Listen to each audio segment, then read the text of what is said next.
Hey, Dayhawk, let's run a green flag pit. Yeah, let's do that right now. Pit 4.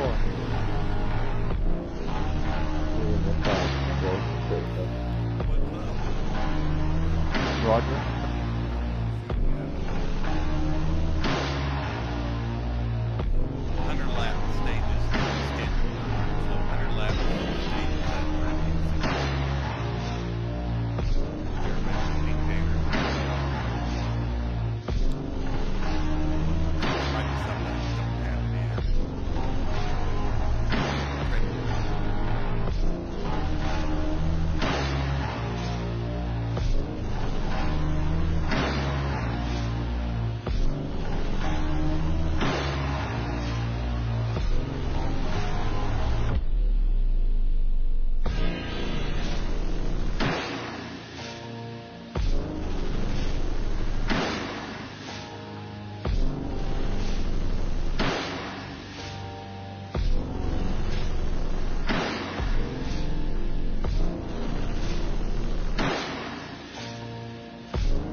live.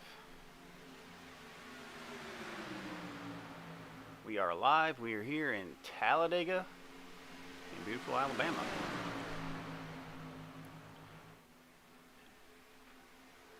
Currently, practice is underway. Roughly about 7 minutes left of that.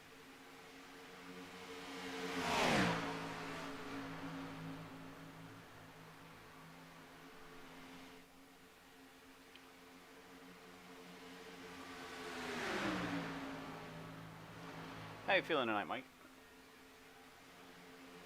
Man, I'm just ready to get this race started, man. Here, I'm looking forward to it. Should be a pretty interesting one.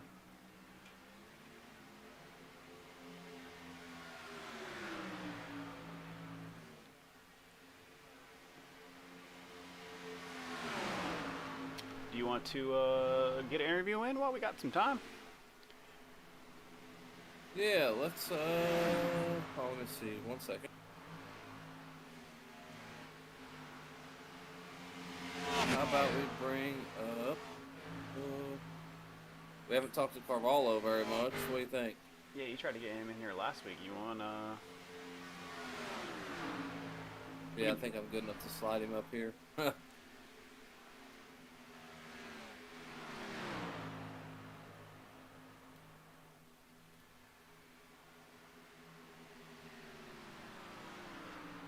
Hey, Mr. Carvalho, how you doing tonight, man? Hey, how are you? Who's that? It's Mike and Tim up in the broadcast booth. How you doing tonight? Oh, hey guys, how are you? Doing Pretty good? good. Yeah. You excited for this race coming up? Always, always excited. It's always a question mark. You never know if it's gonna last 2 minutes or 20, but it's always fun. Yeah. I think you got a couple hours in you. What do you think, buddy? Let's see what they have for me. we're just hoping you stay out of trouble tonight, Andre. Yeah. That's always the plan, but trouble seems, always be able to find me. But that's the plan. This is something happens here, there's no way around it. It's too fast, so. All right, yeah, Mike. absolutely. Other than trying to stay out of trouble, you got any strategy for tonight you wanna let us in on, or are you just gonna race? Yeah, I'm gonna race, but try to stick with the team members here, see if we can help each other on this strategy. So we haven't decided yet what we're gonna do, but I think the plan is just stick together. The folks from HVR, yeah. Yeah, absolutely. Well, I wish you good luck, man, and hopefully we can get you a podium at the end of this race here. Perfect, that would be nice. Appreciate you guys. All right, yes, sir. You have a good one. Thanks, take care.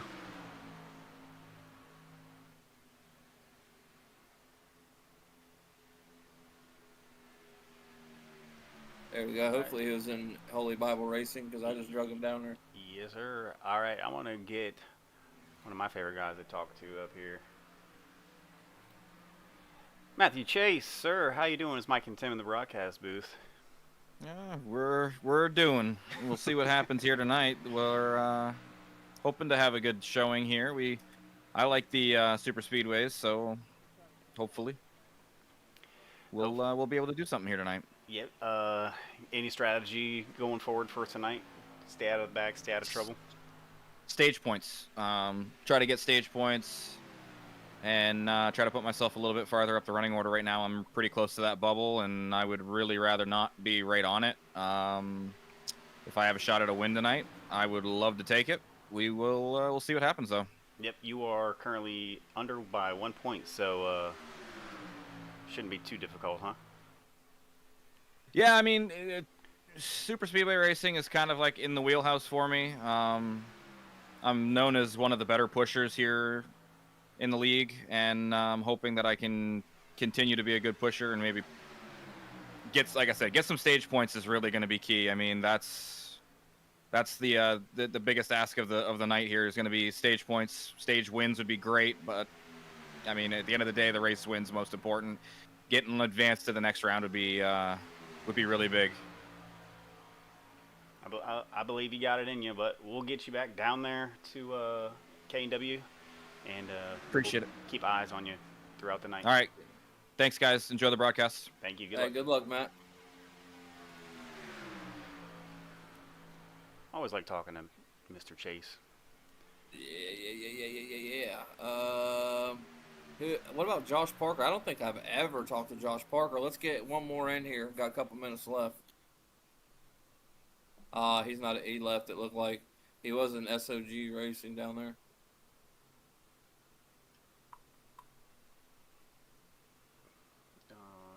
All right. You want to try to get Don Miller for one last one before we get going? Yeah, go for it. Don Miller, how we doing tonight, buddy? We are doing wonderful. And you guys? My favorite day of We're the week. doing well. Not my second favorite. Tuesdays are my favorite. No, but you want to talk with us some strategy? What you got planned for us tonight? Strategy tonight is to play it easy, keep it straight, keep the fenders on it, guard Kevin's bumper here, and hopefully work together all race and have a good finish. Seemed to be working out good for us last couple weeks. Yeah, absolutely. Tim, you got anything? Because I know we're getting ready to qualify. You got anything for him before we send him back down? Nope, I'm good over here. Good luck, Don. Thank you, guys. Yes, sir. Good luck tonight, man. Thank you.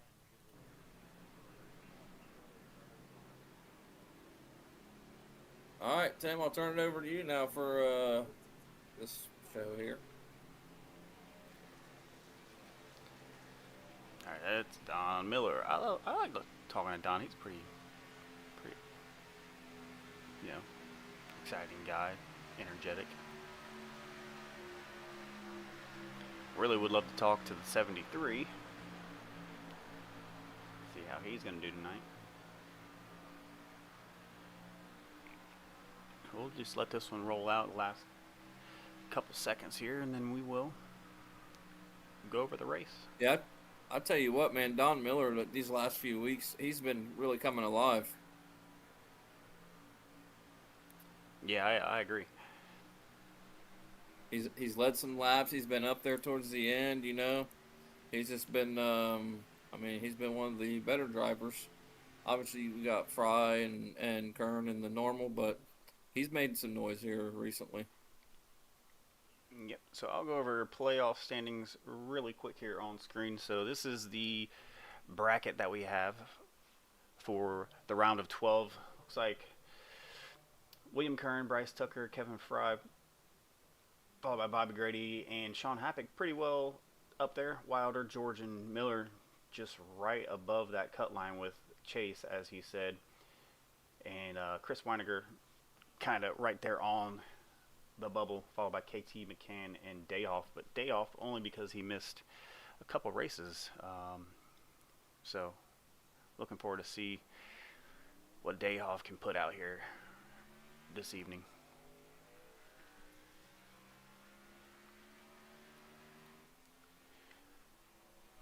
So it looks like I had the camera on Andrew. Andrew was one of the first out, so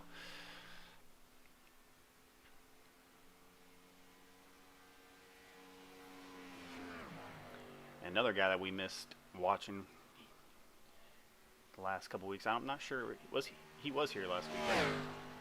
Right? I don't actually believe so. Maybe he was, but I don't think so.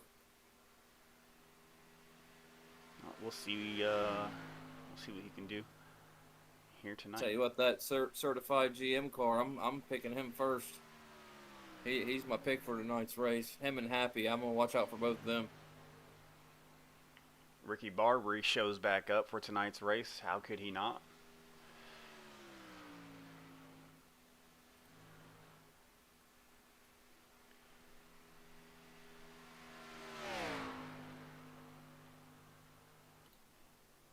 Hey Tim, as Happy comes out onto for his qualifying lap, what do you think about that paint scheme he's running?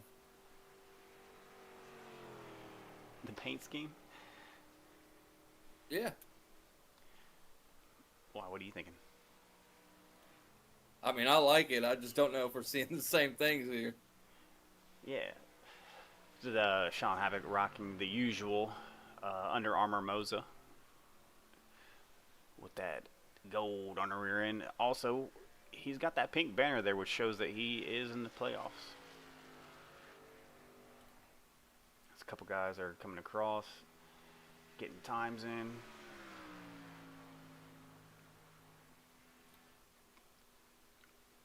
Parker shoots up to the top.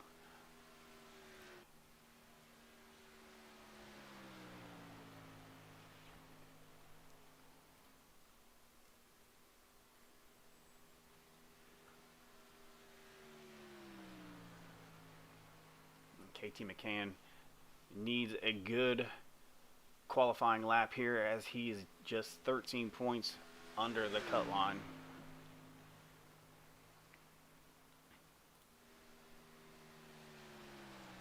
Now, a little bit of pink on that white monster car does look pretty good, I will say.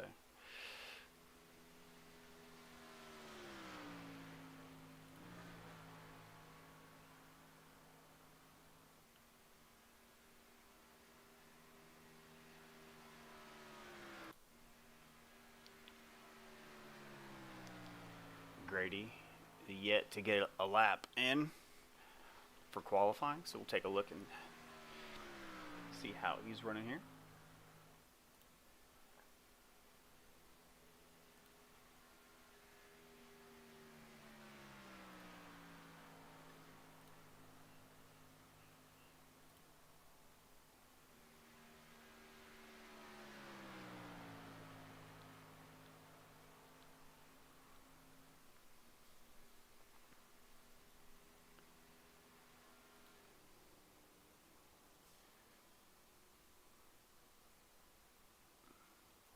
I want to give a shout out to Bryce Tucker for giving me a shout out the other night at the truck race.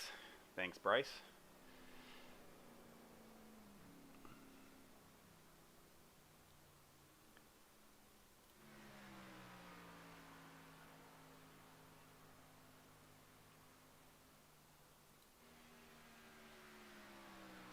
Looks like most of these guys are wrapping up.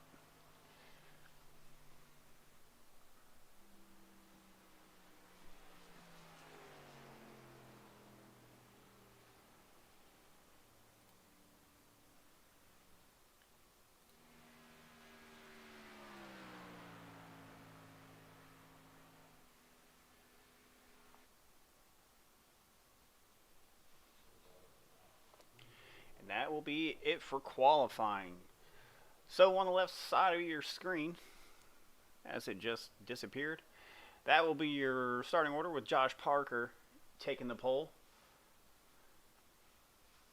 We tried to talk to Josh Parker. He was might have been in those concession stands that you love going to.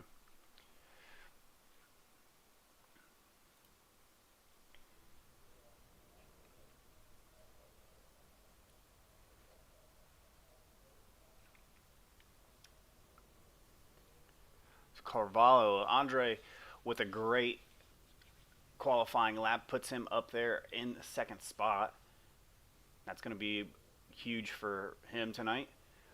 Mason Connell filling in the third spot as well. And kind of surprising there that Kern's going to be starting in the back. Yeah, he didn't even get to finish his second go-round there on that one.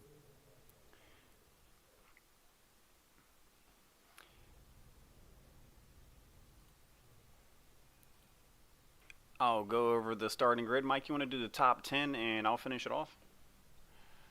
Yeah, absolutely. So in first, we got Josh Parker. Second, Andre Carvalho. On the inside in third, you got Mason Connell. Outside of him is Travis George.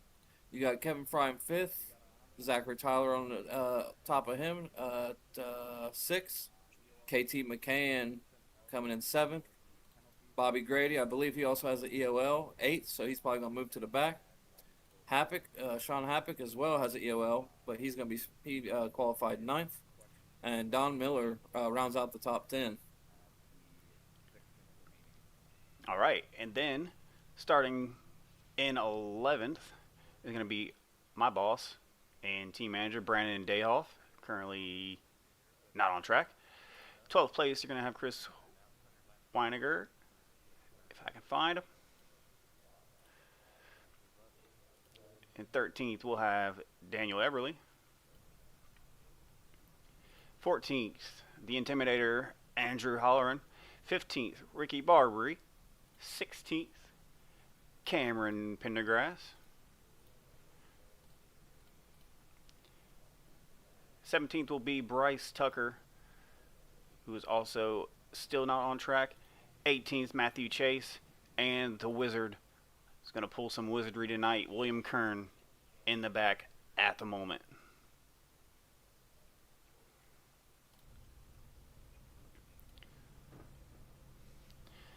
That is your starting grid for the first round of the Gen 6 playoffs.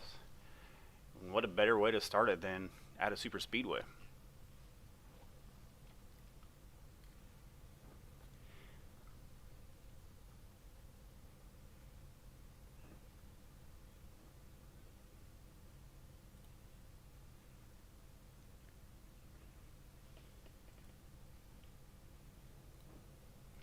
Tonight's race is going to be a total of 100 fast, hot, steaming laps.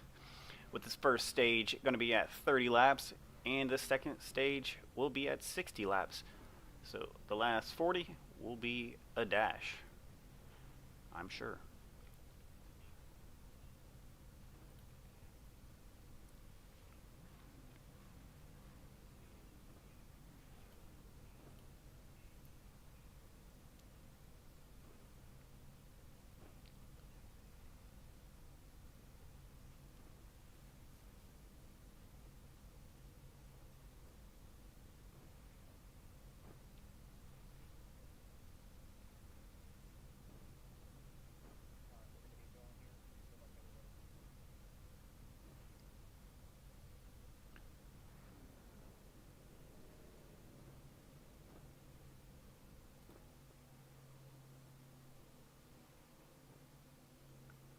All right, the gentlemen have started their engines.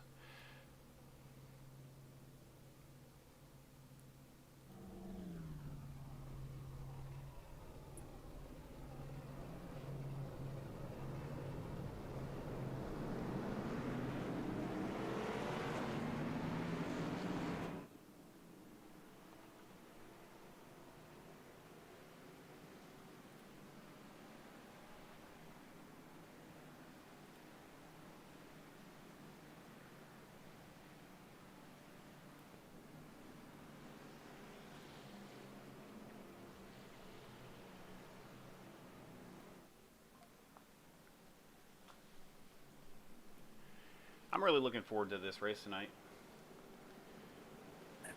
Oh yeah, it should be a lot of green flag racing with these drivers.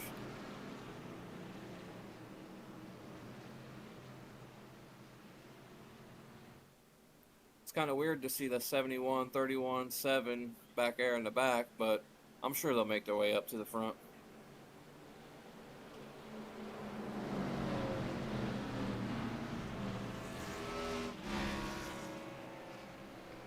All right, you want to get some picks before the race starts here? Personal, no money included.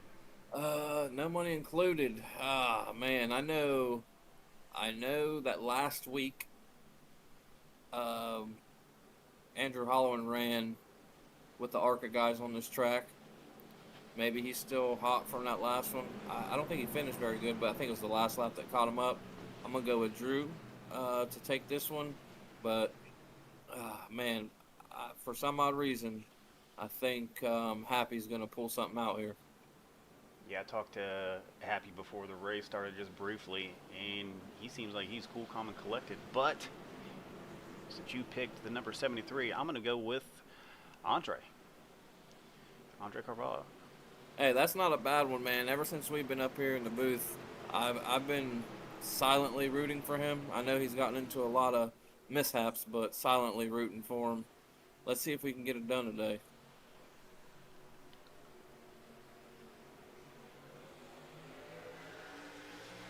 we got a green flag, and here we go.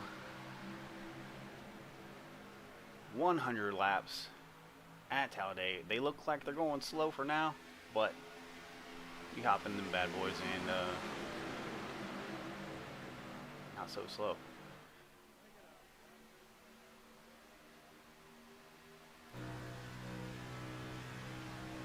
Inside of the race leader, that's a long back straightaway that these guys have to go down.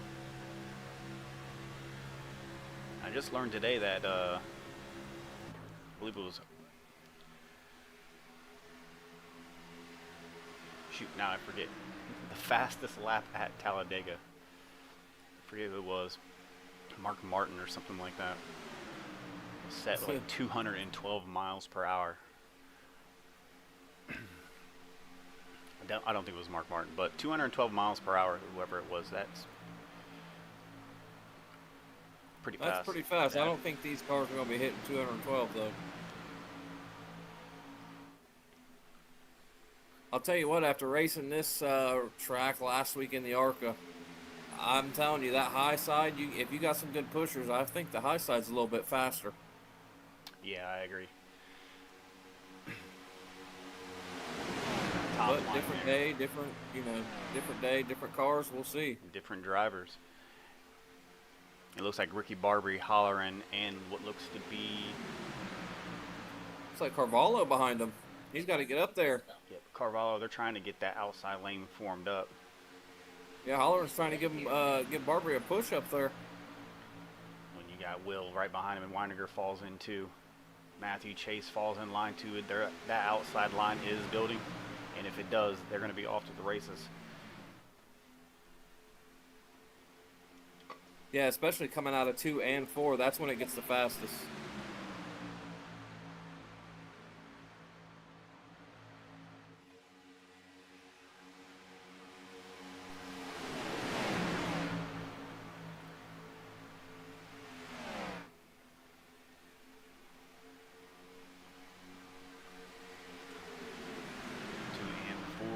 Take a look real quick at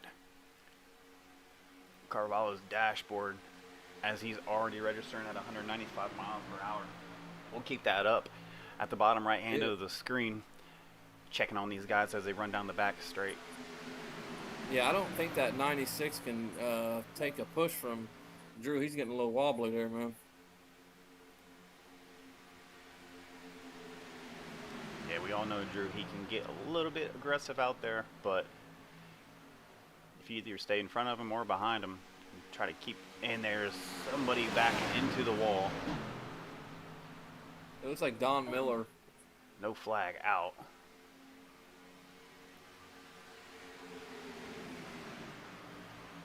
I believe it was Matthew Chase who actually got him in the wall. As well, looks like he's coming down in pits, probably get some of that damage repaired. I got you. I heard Don Miller come. He was over comms. I thought it was him. Yeah, we'll take a look at KT McCann's dash here. I feel like he or Bryce Tucker are gonna have some pretty decent speed coming on the back. Yeah. Also, I believe Drew and Carvalho dropped down to and the 96 dropped down to that bottom.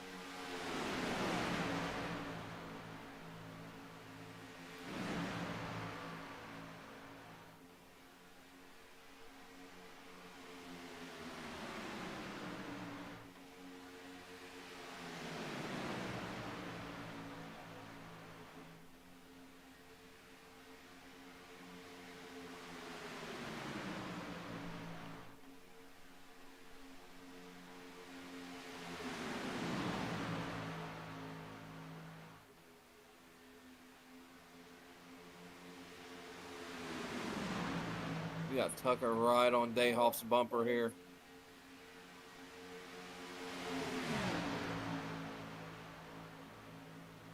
Got a lot of Josh Parker fans tuning in to the broadcast here.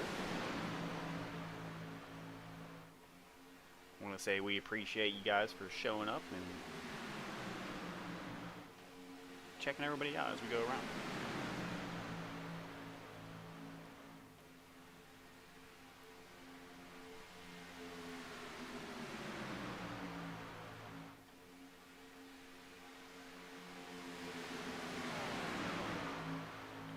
They're So, trying to form up that top line, but nobody's going with them.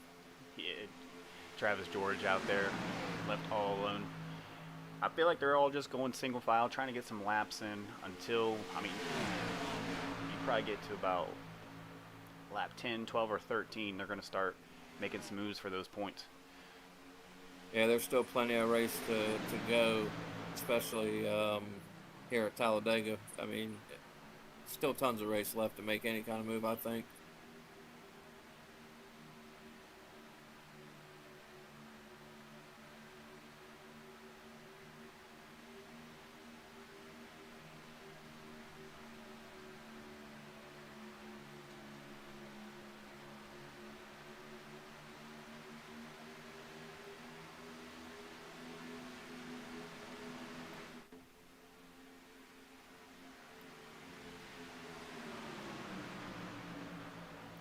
Matthew Chase out there on the outside. He's going to want to try to get some speed to hop in right behind these guys so they don't get too far ahead of him.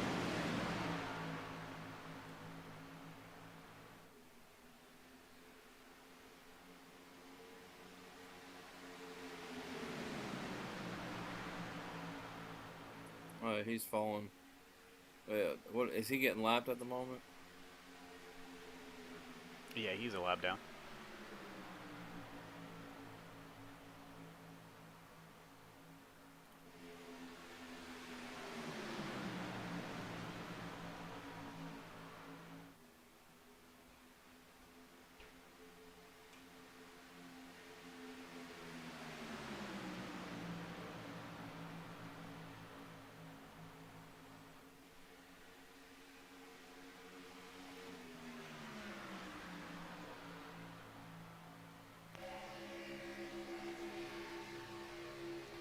Happy Weininger back here trying to catch up.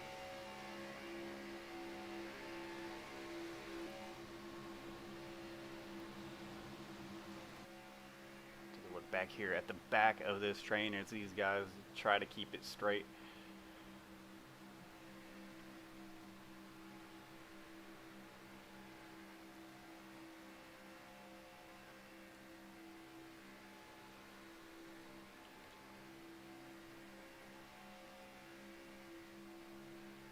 I'm surprised that they are staying single file here for the moment.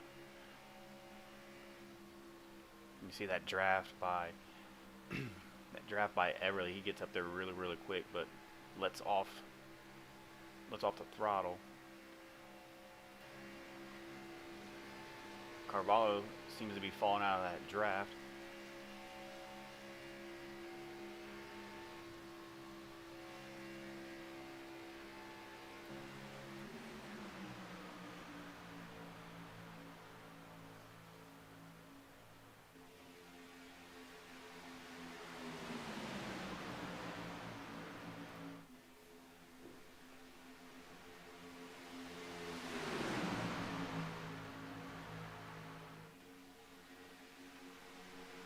I will say, not much going on right now.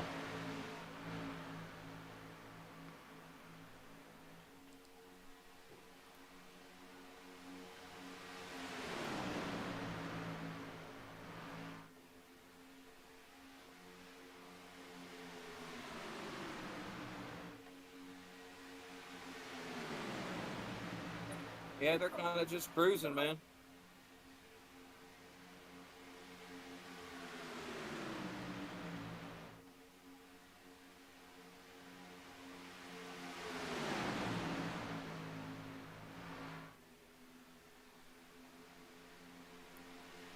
Who do you think is going to be the first one to dip outside and try to create that outside lane? I mean, hopefully nobody, because, I mean, the 96 and 73 tried already.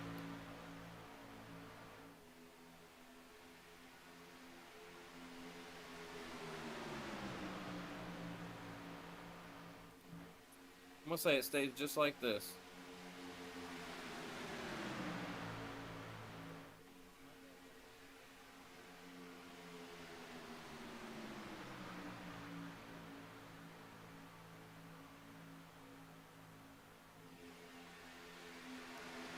Shout out to Jace Keller tonight, who couldn't make the race. I like watching Jace race. I didn't want to say that too fast. But, I mean, you know, like they do me, it might just stay green the whole time around since Jace isn't here. That was low, wasn't it? That was a low one. I'm sorry. That was pretty low.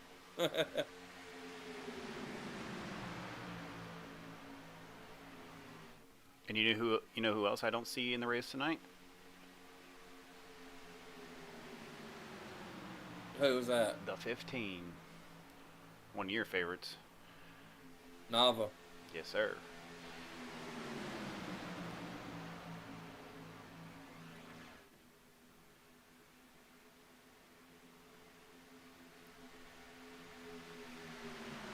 Not much has changed in 14 laps. We still got Josh Parker out front holding it down.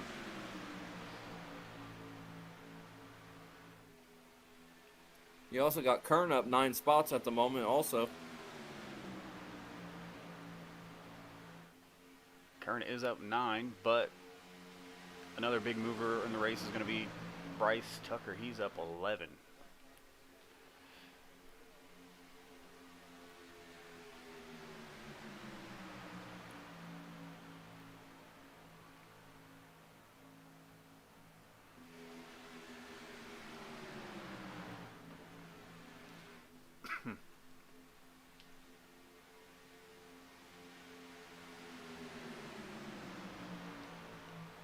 I thought Kern was going to make his move there for a second. Yeah, he probably thought about it there.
Brandon Dayhoff with that pink banner on his car signifying that he is in contention for the championship. Glad he glad he decided to show up tonight. He fell back a decent amount of points in those weeks that he took off. So he's going to have to actually do some work tonight, put in some work, get some points, and hopefully a win for his team.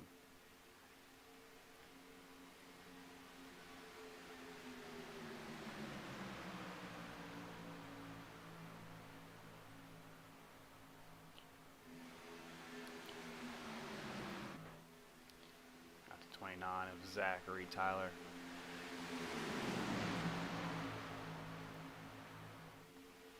Yeah, I think that put him 4 or 5 laps down right there.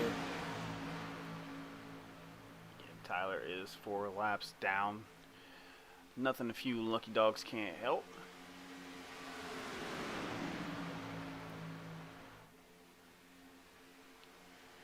And here we go. We got about a little over 10 laps to go until stage. If these guys are worried about those stage points, we should see some shifting around. Some zigging and some zagging, as you like to say. Is that stage at 20 or 30? 30 laps.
to push on Parker. Create a little bit of a gap there between him and Fry.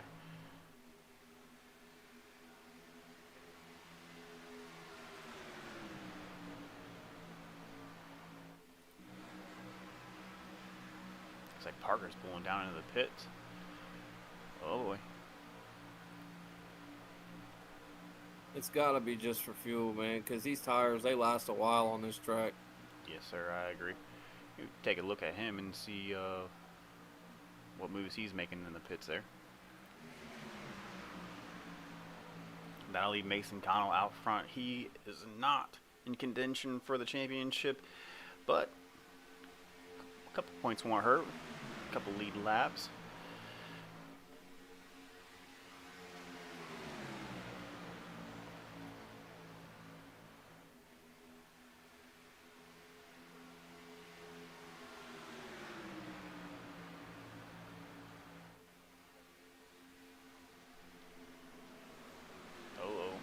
Not sure where that was.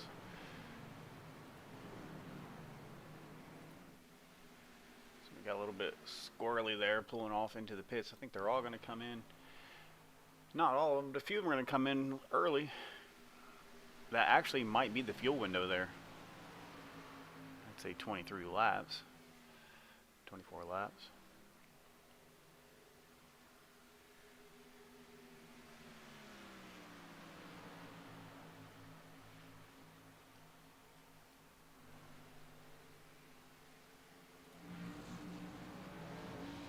Quite a few of these guys pit, and from the looks of it, they are just taking fuel.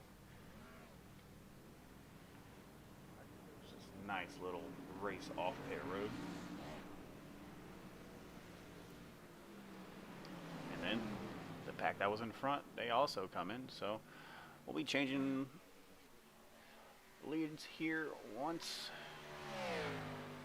again. All right. Yeah, so since we're near the end of the stage, I'm going to head to the concession, see what they got down there. I'll be back shortly.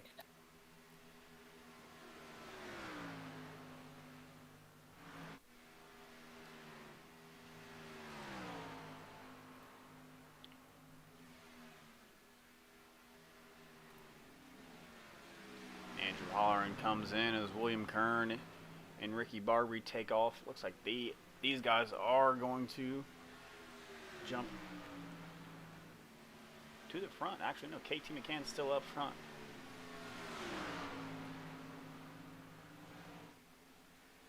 And barely. These guys are probably going to catch KT as they come out of turn 2. KT going a little bit slow up front. Hopefully he can get up to speed. These guys probably are just going to whiz right by him as they do there. But not too much lost for KT. Dayhoff. Brandon Dayhoff moves up to the 4th spot. Bryce Tucker right behind him.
Looks like these three right there are going to be catching up to Andrew Holleran is 73. Hopefully Andrew can make some kind of move to link up with these guys as they go by him, which they most certainly might.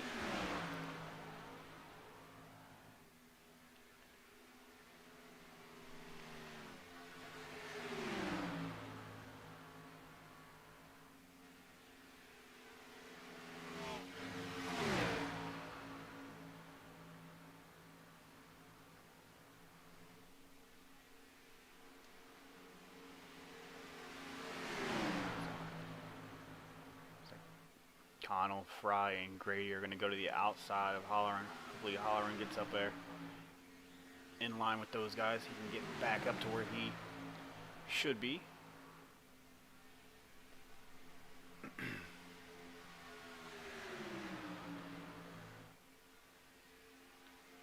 Still falling back. Not sure if Holleran has any kind of damage on his car back there, but just can't keep the pace up back there, unfortunately.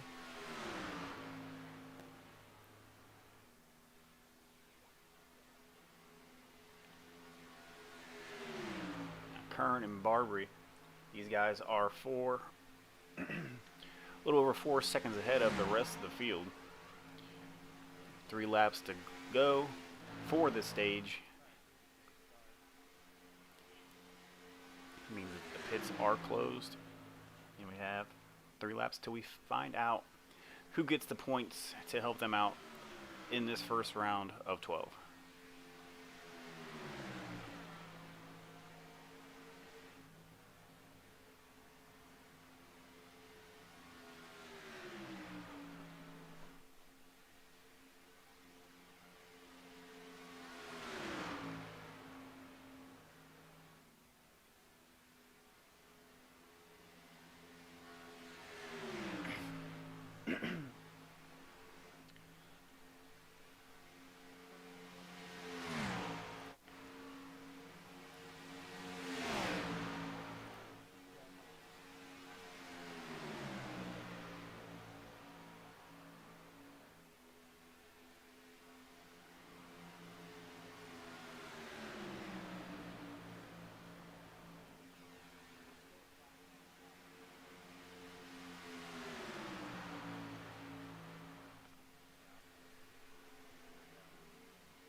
I'll tell you what, Tim, that line down there is long, buddy.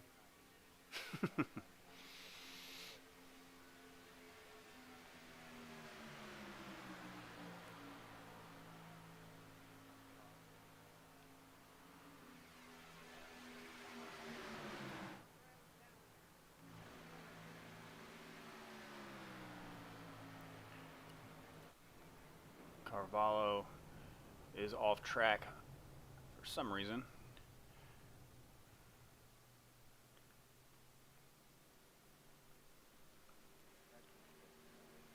Take a look back there after these guys come across for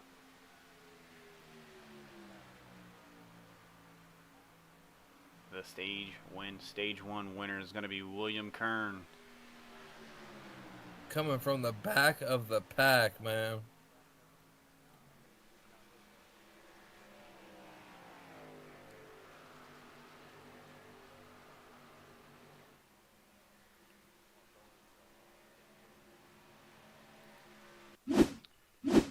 That stage there went relatively quickly. Take a look back here. Oh, looks like Don Miller actually spun Carvalho down onto the apron there, and that's why he was off track. That's unfortunate for Carvalho because I was actually hoping he had a good turnout tonight. But plenty of race left.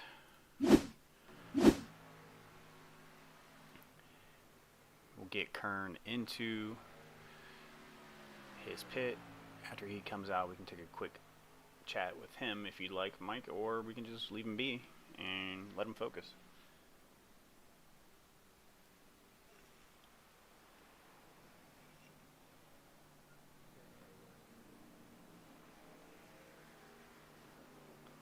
Sorry, what was that?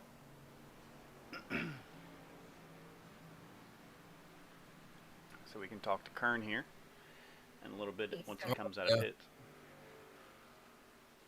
So, or we can just leave him to focus. I mean,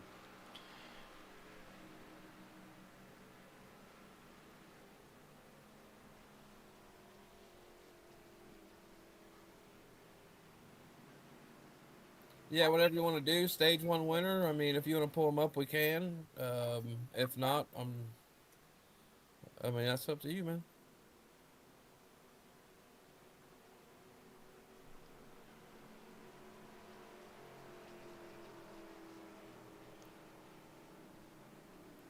yeah, once he's in pits, I will pull him up here for a quick chat.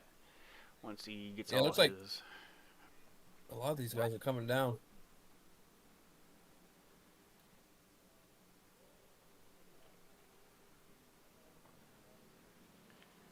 All right, I'll get William Kern up here and make it quick. William Kern, congratulations on that stage win, sir. How you feeling down there this evening?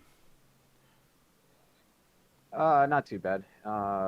This car kind of, I hate this car at these type of tracks. So.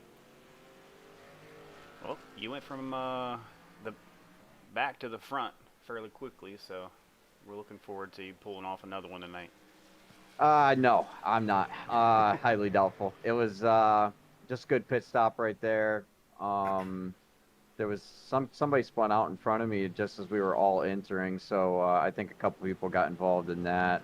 I barely actually made pit road because of that. But yeah, it turned out to be a good pit stop.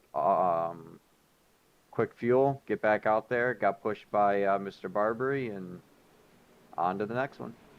Sir, we'll let you get back on track and focused up, and we'll hopefully talk to you later. Thanks, man. Gotta make it quick for Will. He's got a lot going on down there.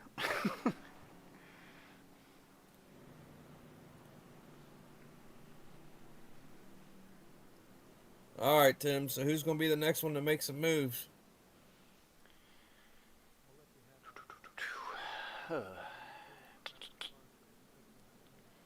Move maker. I'm going for, I'm going to go with Everly. I feel like he was a little bit up closer towards the front, towards the end of that stage there, and I feel like he, you know, he's probably itching to get back up there. So I feel like he's going to be pushing to make something happen. So we will see how that one goes.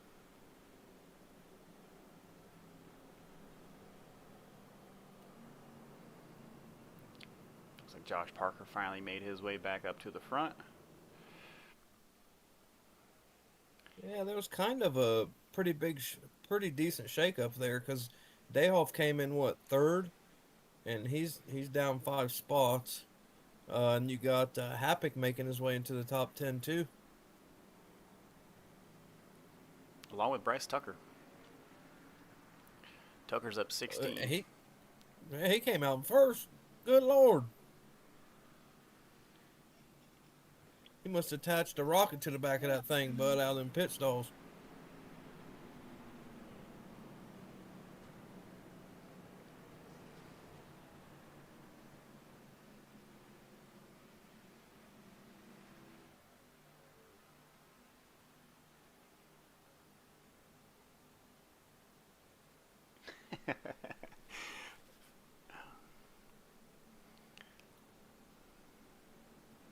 Gotta love Andrew. What do you do now? Oh, just doing Andrew things, you know. Oh, yeah. It's either you love him or you hate him, right?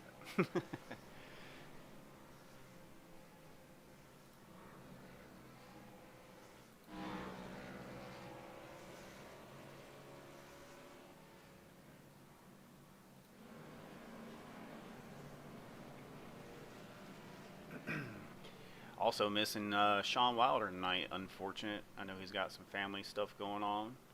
I guess he's on, somebody said he's in Hawaii, so I'd rather Yeah, be he's in soaking Hawaii. up the sun. Yep, he's But- out there soaking up the sun in Hawaii, man, with them palm trees and all that. Yeah, I do like watching Wilder race. But, hopefully he'll be Yep, back get next back week. soon. Get back soon. Bring us a souvenir if you're listening. We'll take one. Pina colada, something good, bud.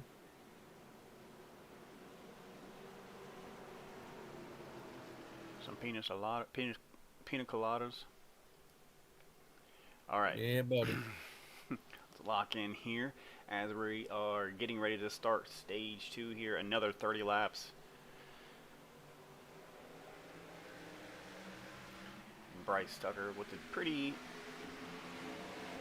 nice jump. Yeah, let's see how quickly those guys up top try to move down bottom, too.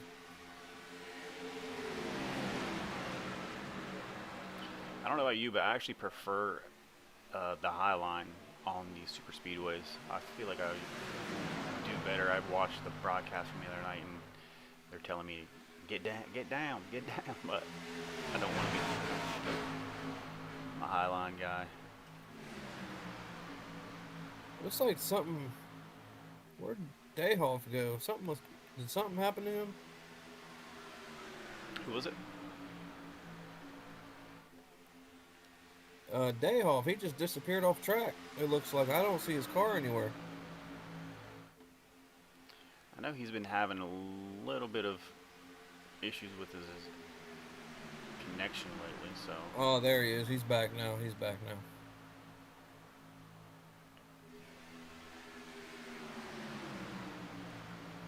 Got a lot of driving there up front. These guys are actually pushing, and that top line hasn't disappeared yet too, so that's good to see that things might get a little exciting. Yeah, you seen George right there get Tucker a little loose. And we missed it. There Looks goes like the high line. Parker diving down in front of Tucker. And Tucker not impressed with that and gives Parker a nice bump there. Oh yeah, as Happy would say, things are getting a little spicy. And there goes Sean Happick himself. There he up goes. to the front, around the outside, and Dayhoff almost pushed it 3 wide there, like it was a little on accident probably. Oh yeah, this is getting good now. Yeah, that high line's actually making a good run here. As you got Carvalho making his way back up to the front as well.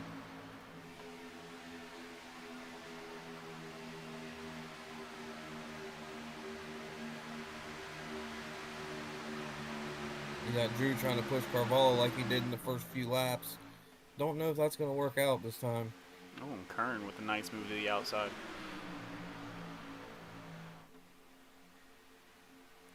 Yeah, let's see if Kern can carry that top line again.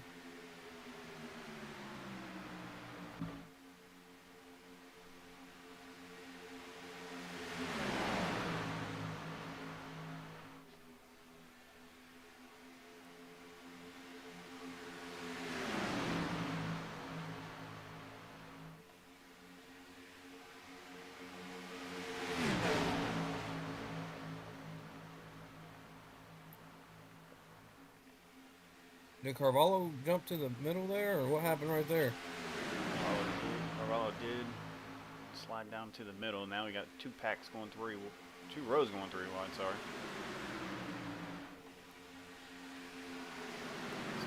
Almost across the bumper at Everly. Yeah, look at Sean Happick out there in front, man. I feel like it's been a couple weeks since we've gotten to say that. I talked to him before a race. He seemed like he was cool, calm, and collected. Sounded like he was eating some Fruity Pebbles or something, but... Oh, look at Holleran making a move. Making a move past... Oh, he just passed her, the 81, Josh Parker. Parker didn't look too enthused with that one. Yes, he got right on his bumper. And here goes Dayhoff, too. He's right on Happick's bumper.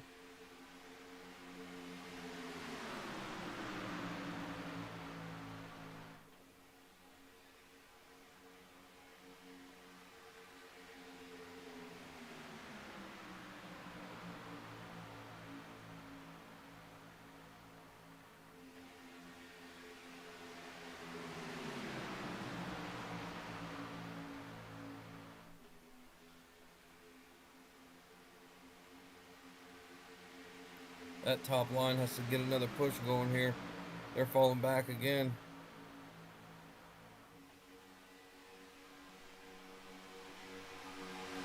I'll tell you what, if I was Tucker or George, I would probably jump to that outside line, man, and help that draft. I think that would push one of them to the front.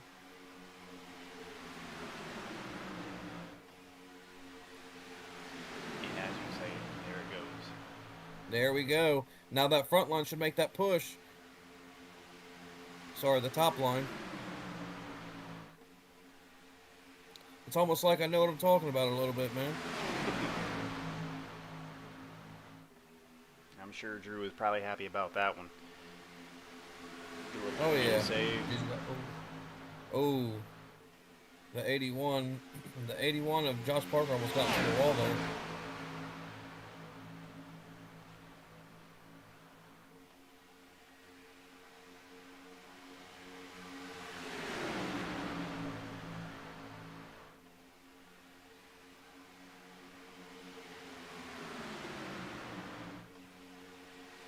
That 81's got to stay in that line, man, to get them that push. He keeps getting up a little bit too high. Riding on board with Andrew. He's giving George all the business from the back. That didn't sound good, but that's what's happening. He's trying to push George as much as he can, but hopefully he can get that clean contact there if you want to spin Travis out. Yeah, you got Dayhoff giving Happy a pretty big push right now.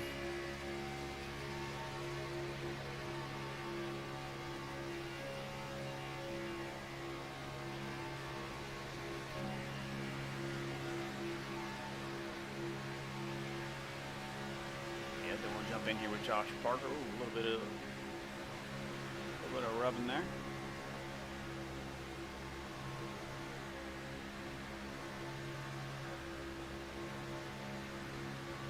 Parker, and right behind Parker we got Carvalho. Carvalho made his way back up there, which is great to see.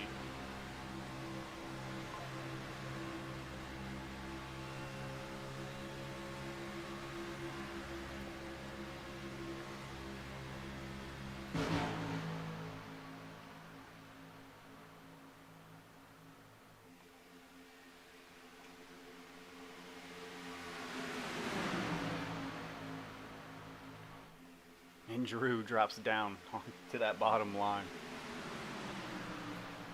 I probably would have stayed up there, but nevertheless, he's still in fourth. Got a pretty good shot here. And I know Drew, he swears by it. He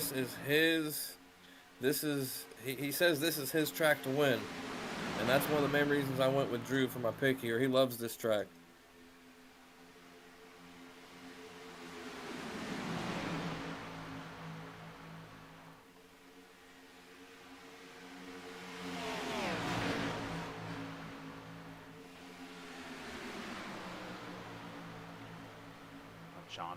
Sean Happick's still glued to the bumper of George.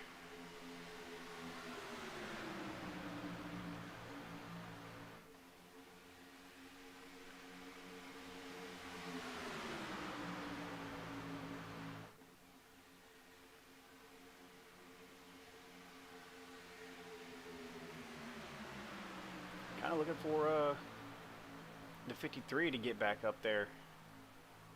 He got into a little bit of trouble earlier on. It would be nice to get that pink banner up front there along with KT and Fry. Is that the 53 of Weiniger? Yes, that is correct.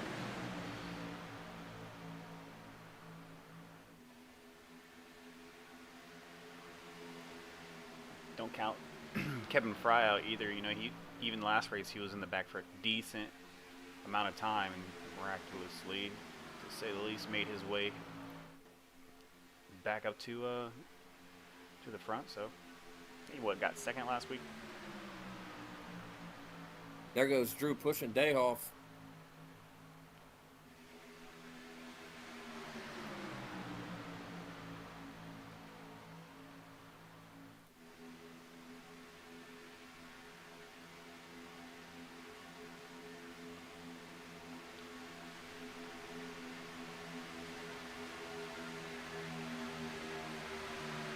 back comes George with Happick right on his tail.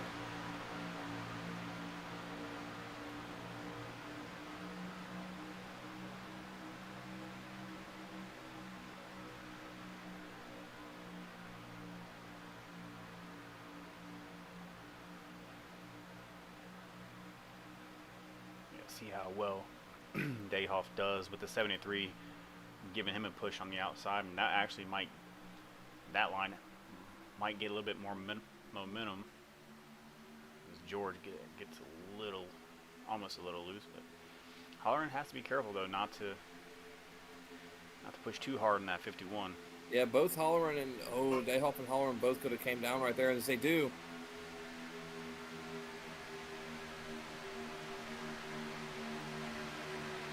Carvalho's leading that outside line as they go right underneath the Goodyear blimp. Getting that crazy camera angle. I feel like the outside line is starting to lose speed. Yeah, once those two dropped down, it seems like it did lose a little momentum.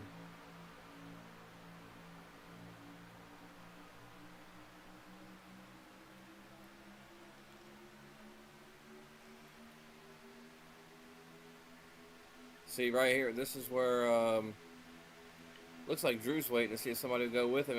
If Carvalho can catch up, Drew should swing to that outside there. Here we go, Carvalho. Get up there, buddy. There he goes. There he goes. Oh, there he goes. And Drew sneaks to the outside of Dayhoff, taking over P1. I think he just That did whole like, line, though. Wow. I feel like that Drew looks like he's getting a little loose. connection there. She's with Brandon there goes Dayhoff as he goes sideways. And that's going to be the checker flag. The checkered flag, the caution flag. He wishes it was the checkered flag. The checkered flag. Man, that's the first caution of the night other than the stage. That's a lot of good racing. 48 laps it took.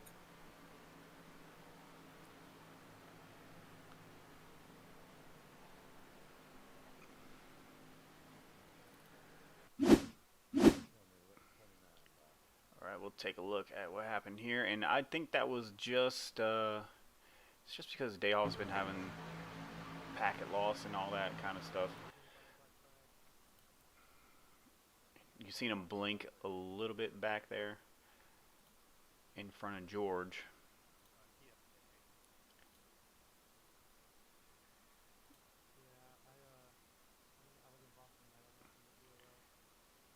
Yeah, there you go. Brandon blinked there a little bit, so we'll focus on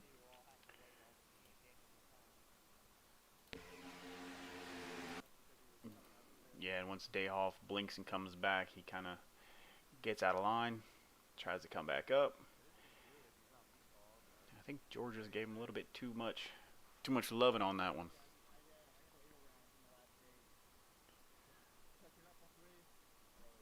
So we're looking at the 51 on the bottom of the screen.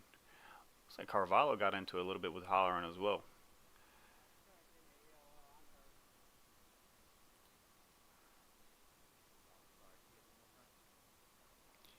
Yeah, it was that bump right there by George.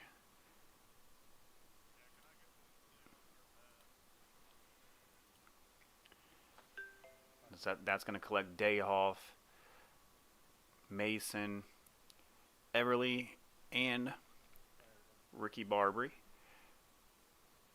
As all those guys try to avoid that. I think most of the other ones made it out. Mason didn't look like he got too much damage because he kind of, actually, I take that back.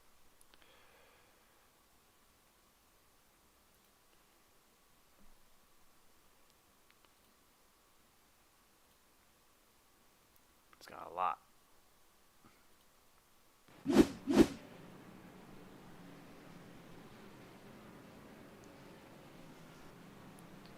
Most of the field in pits. After that, why would they not be? Yeah, probably just coming in the top up.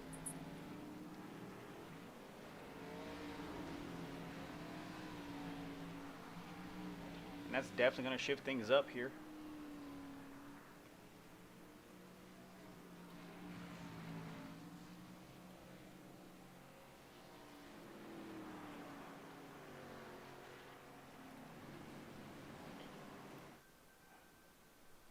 the man, the myth, the legend, Bobby Grady, currently sitting up front.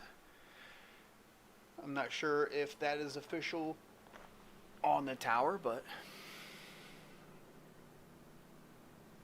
we will see if that's not official. We'll just wait before we call it.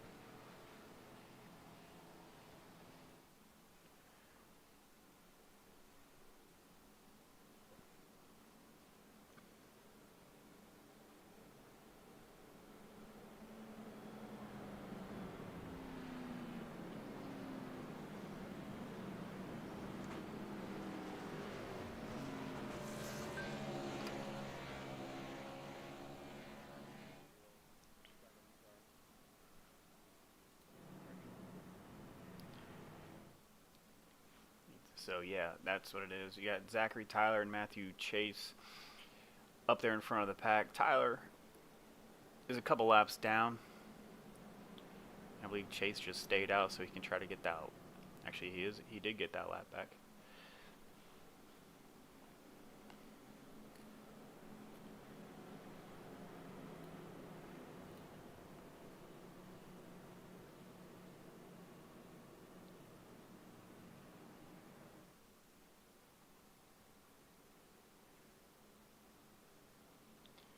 So yeah, I think that's official right there. We got Grady, Carvalho, and George. Josh Parker still holding down. Did those guys stay out? I believe they did, yeah. Grady and Chase. I know Chase probably had a lucky dog, which is why.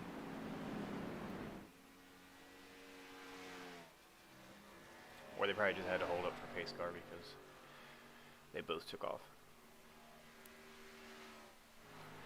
Or a wave around, whatever you'd like to call it.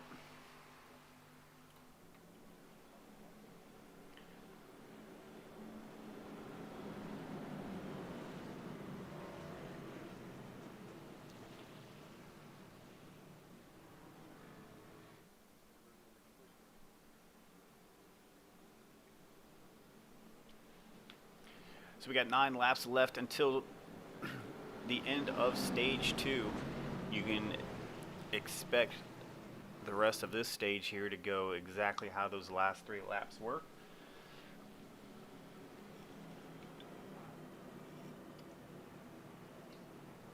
That was very unfortunate for Connell too. Connell's been running pretty decent, at least today and the last few weeks. He's one of the newer guys here in the Gen 6 League, so he's holding his own, that's for sure. Yeah, I'd say the last couple weeks we've mentioned him a lot. Yeah, along with Barbary. I know Barbary was here, then he wasn't, and he's back. He seems to be holding his own as well.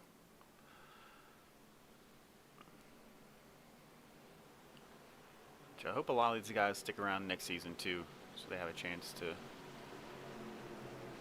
contend for a championship.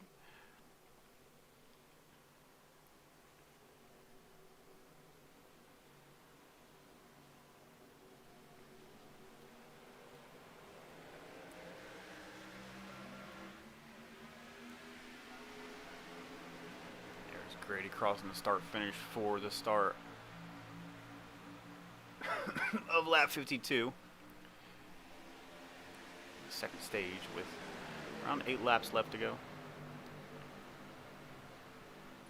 That 81's getting awfully squirrely up there on that top line. That Tucker looks like he's blinking a little bit there.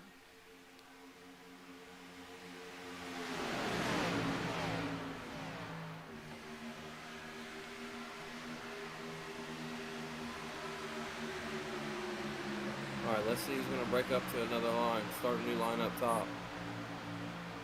They're currently about... Carvalho might be holding that top line up at the moment. Yeah, they're currently about to go 4 wide here. And the KT McCann, Chase, and Happy get into it back there. In the back, that is not good, especially for Chase. He just got back on the lead lap. And that's going to be another caution. I'd say those front guys are probably going to come in and get their fuel now, but that wasn't even a lap, so who knows? Take a look here. We saw it as unfolded, but we'll take another look.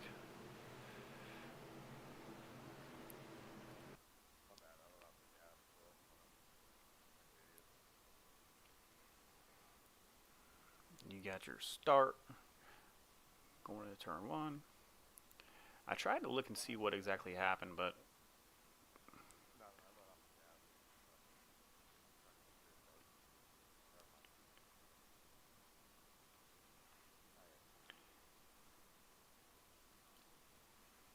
so here we go. Getting ready to push 4 wide here.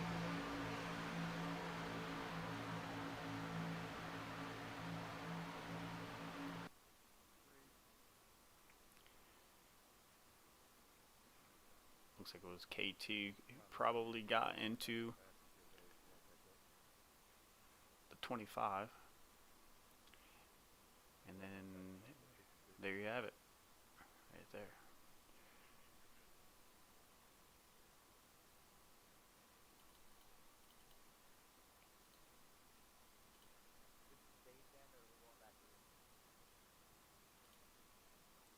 Look in cockpit view, Sean Havoc while that happens.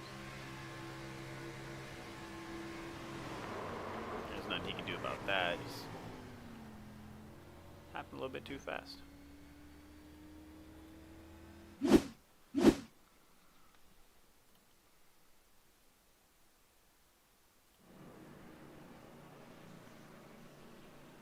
Well, just as Matthew Chase kind of gets rolling once again, tragedy strikes.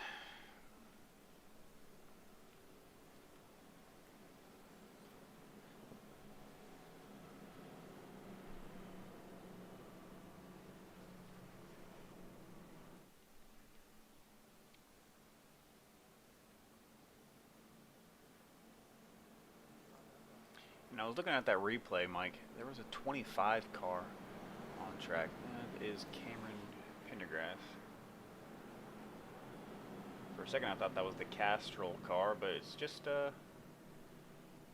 Krispy Kreme, you know. You know, what's funny is I thought the same thing. And when I saw it, I was like, wait, who is that? And then kind of got me confused there. They sell those down at the concession stands, if you're wondering. Oh, they got a bunch of stuff down there tonight, bud. That's what took me a minute.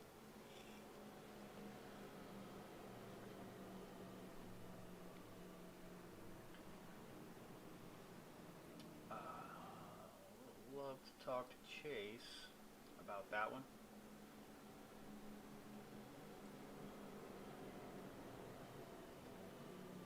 But I don't have access to KW. Or he's not in the chat, so he probably gave up after that one.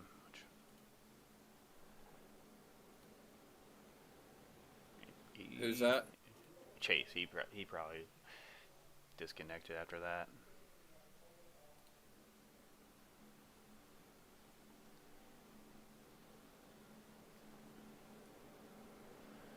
That's what Sean Happy likes to call the situational awareness.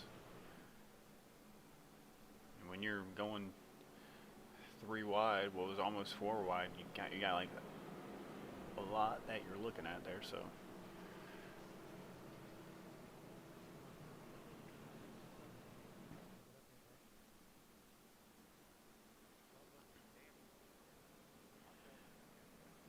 But that will help Zachary Tyler out.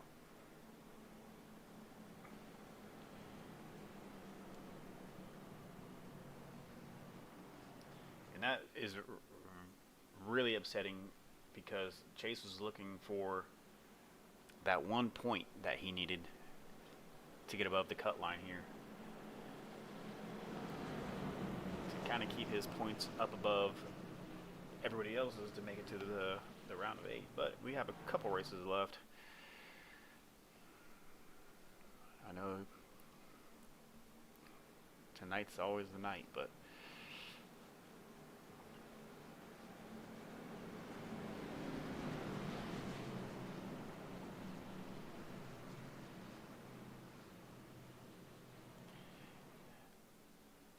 Well, that's 2 cautions within the last 10 minutes. Let's see if we can go green for a while again.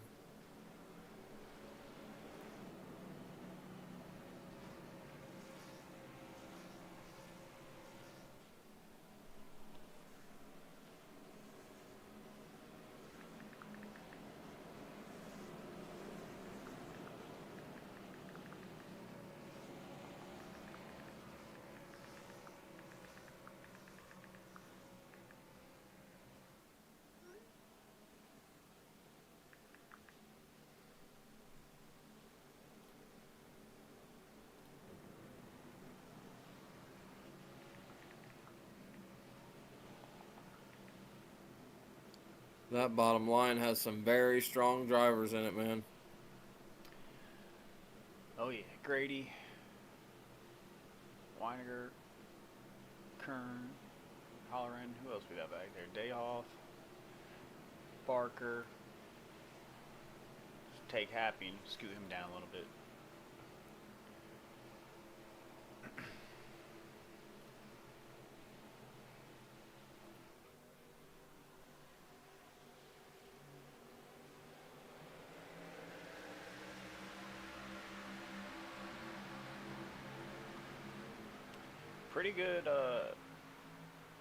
Pretty good restart, and until then, I was going to say pretty good restart there until that happened. I saw Fry. They all got into it there. Yeah, Fry was trying to push George. It looks like he pushed him just a little bit too much there. Yeah, I'm pretty sure there's gonna be a bunch of fast repairs used here. If they haven't been already. Yeah, if they haven't been already. If they have been, that's gonna be some bad news for somebody. So we'll look at the chase from Travis George as Fry looks like, I don't know if Fry tried to go down or past him or what, but he hesitated and came back up into George, and George kind of just took out Kern while he was at it. And we'll look back and see if anybody else got into.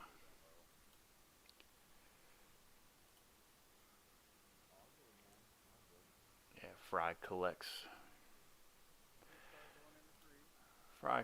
Holleran. Happy's in it as well.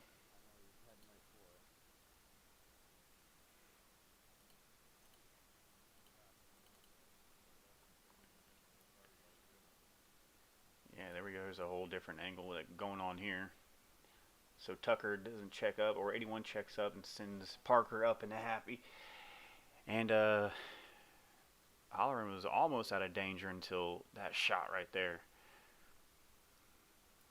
And then that's going to just start a whole nother chain of events here. Was that the big one, or are we still waiting on that one? Man, I want to say that's a big one, but I know once it gets down to the last, 5 laps or less, it's going to be a problem.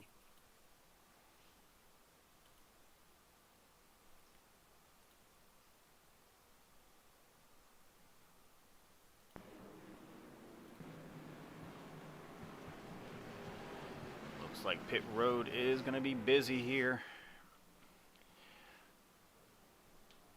2 laps before the stage, so I'm not sure they're going to call this stage or not. They probably will. And you can see all the shifting on the leaderboard going around there.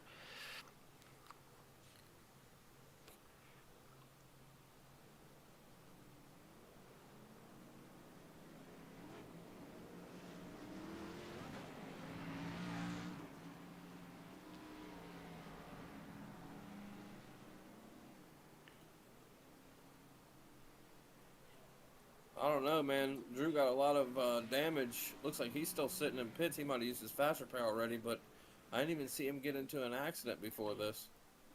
Not before this. He's probably saving that fast repair. He probably had maybe, a minute or two. So he'll probably, there he goes. He's saving that fast repair for something that's going to take a little bit longer.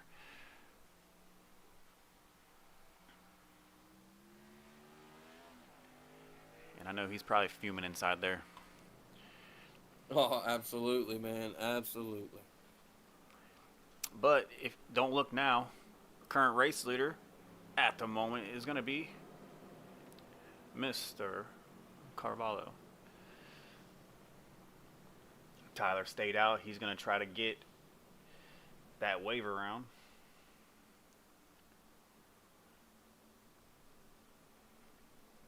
And that's going to shuffle a lot of things up. You're going to have Cameron Pendergrass in that crispy Castrol 25 car up in fourth.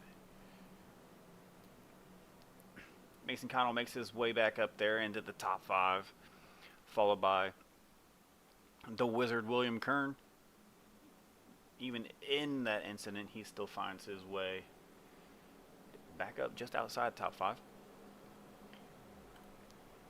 Weininger's up there in 7th, followed by Barbary, Grady, Dayhoff, and Tucker. And it looks like a couple of guys are going to come in pit. That might shift things up all over again. But Drew isn't too far back. Still on the lead lap, though, so that's always good.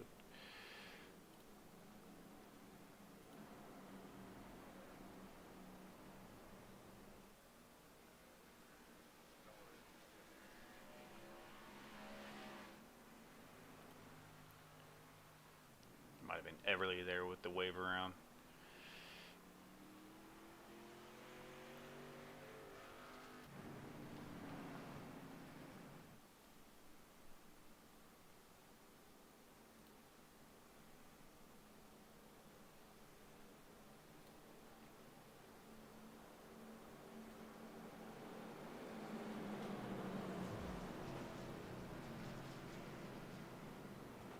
We haven't had a chance to do many in-race interviews either, have we? It's just been a lot of green flag racing other than those two.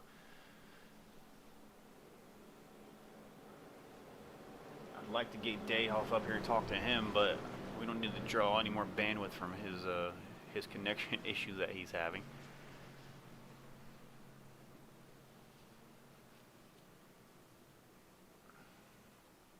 I've been there though. It was 2 weeks straight in trucks and in ARCA series that I was having like connection issues, and it sucked. Oh yeah, personally, I've watched you just run straight into a wall at 199 mile an hour. I wouldn't say 199, but I do know it can be very, very frustrating. Very frustrating. The good thing about racing is everything's too expensive to break, so everything's too expensive to break, so you kind of got to learn to just suck it up and move on. Alright, these guys are coming in to the trial for the start of the final stage.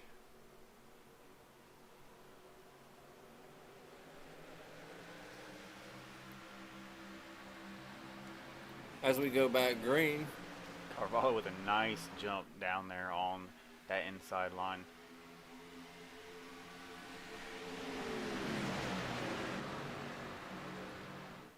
Tower still says he's in pits, but that is not correct.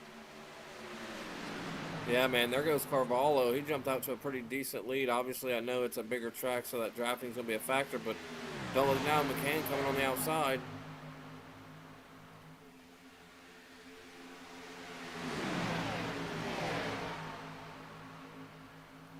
And look who's on that top line. You got McCann, Barbary, Dayhoff, and Holleran. And Grady following up. That is a pretty fast top line there, I will say.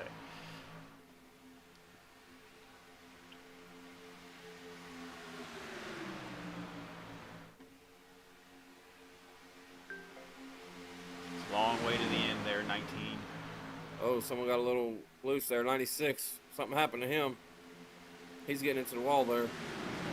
Ooh, he almost came down on Drew. You got Mason Connell jumping up to the outside. Let's see if those guys on the outside can catch him.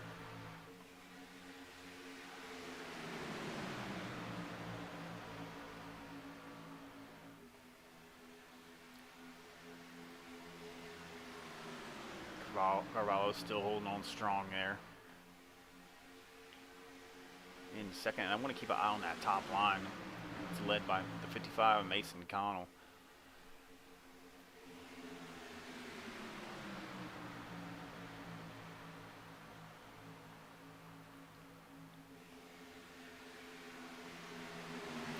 Yeah, that top line's pretty strong, man. Here they come.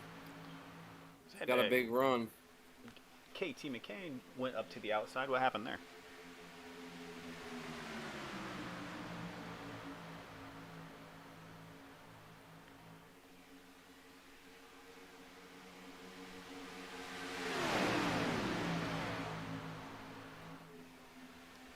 That's going to put Connell up front, followed by Dayhoff. Carvalho on the bottom line, and the top led by Drew Holleran. Here comes that top line again, coming around this turn here. That's usually where you pick up the speed coming out of turn 4 there. Yeah, something's 96 up with, just can't stay in line. Yeah, something's wrong with Barbary's car there.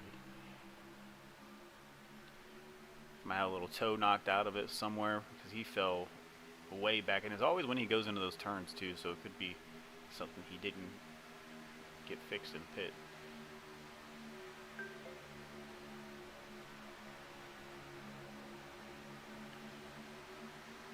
Yeah, let's see, he's having a little bit of trouble keeping that thing. Yeah, I think that accident kind of messed with Drew's car there.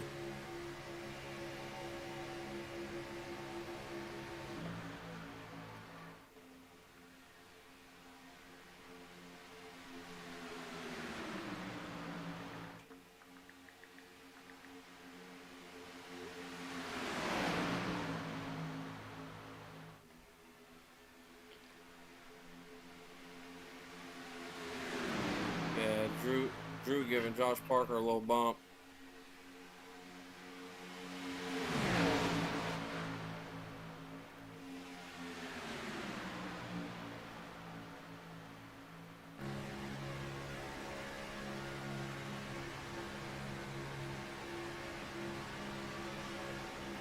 Like Drew really brought his game tonight before I say anything too quick, but he is pushing a little bit too hard there. I was on the edge of my seat on that one.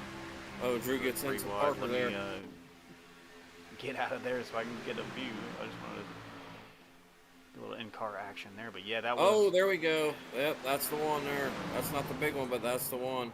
That might have did Drew in there. You got more action going on in front of Drew.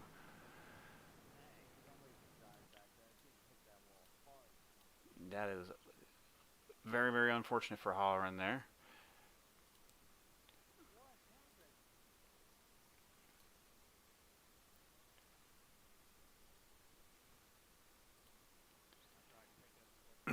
He was pushing a little hard there too.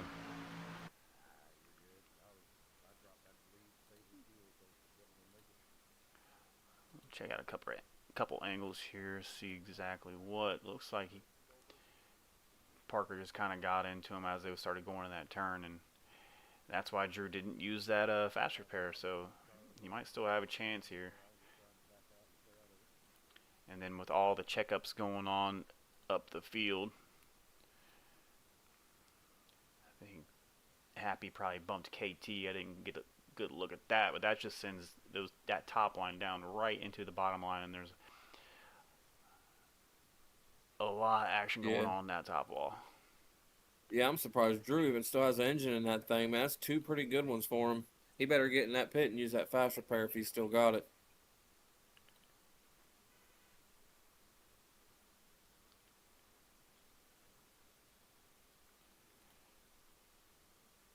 Take a look back in here inside Travis George's car, and then we will get you guys back to the race.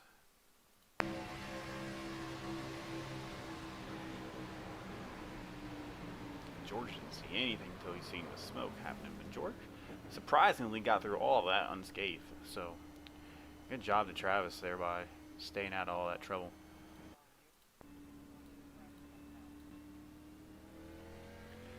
Once again, that's going to shift things up.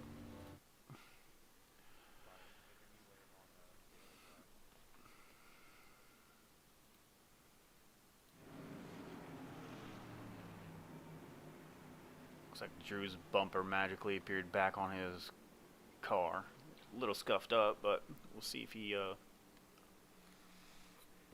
can get that repaired. That's pretty much over half the field, 3/4 of the field come in.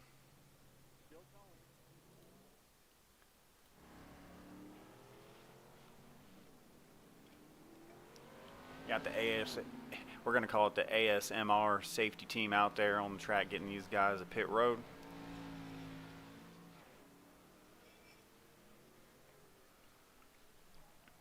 It's not ASMR. And there goes Drew. Fast repair saved just in the nick of time.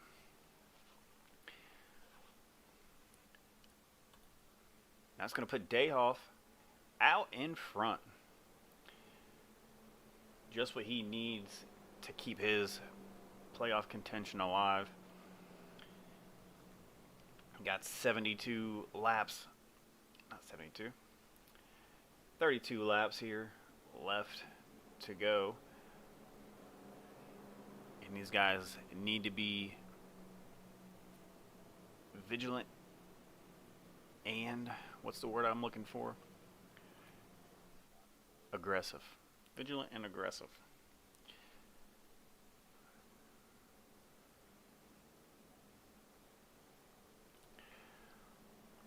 Carvalho in that HVR10 car, still up front. Ish is in third. Yeah, he's got his teammate right in front of him.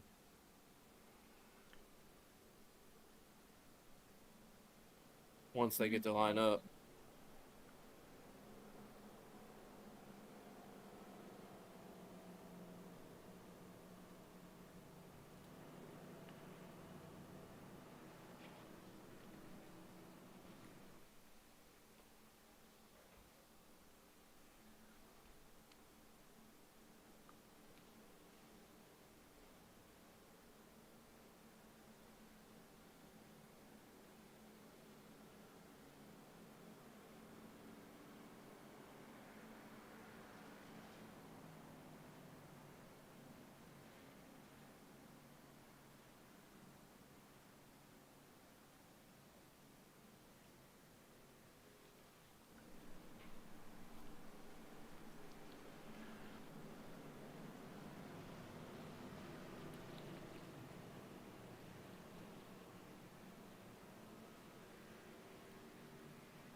I want to jump in car with Cameron Pendergrass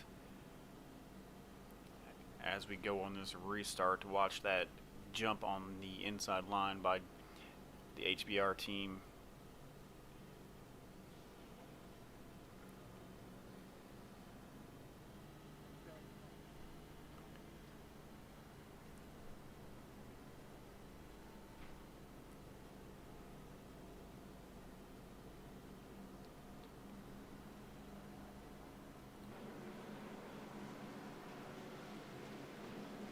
And you know, Kern was not lying, man. He said he didn't think he was going to end there after that first stage.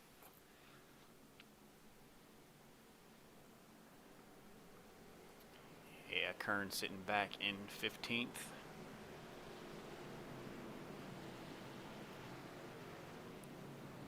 I mean, I feel like he can probably just coast this one out and he'd be pretty set on points. We're watching this restart here in car with the number 25 of Cameron Pendergrass.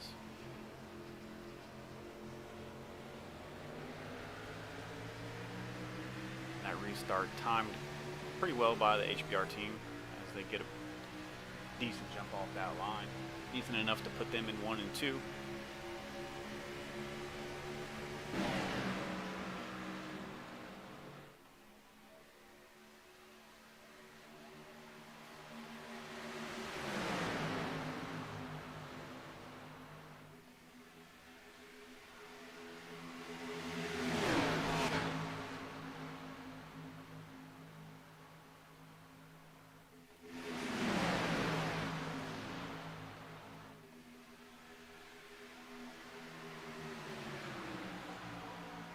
I'm watching the back of this pack, and you should have seen the move Kern just pulled off, man. He just shot straight through the middle of the field to get up there behind Weininger. We don't call him what we call him for nothing, right? That's right.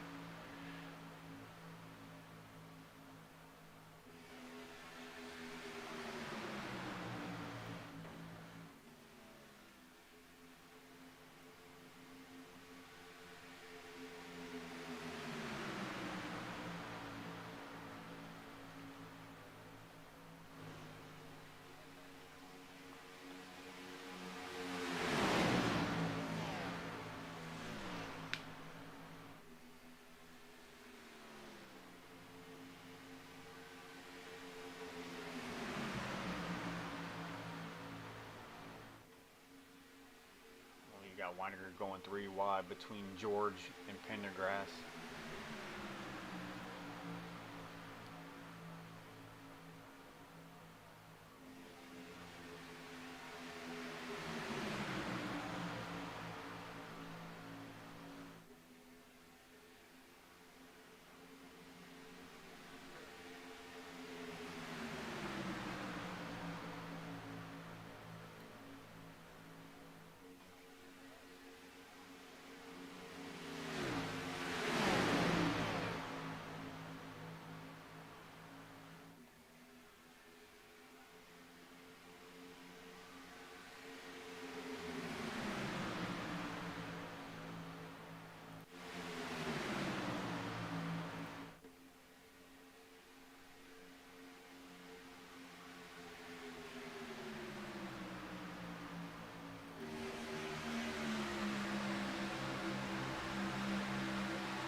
Now we're getting some good green flag racing.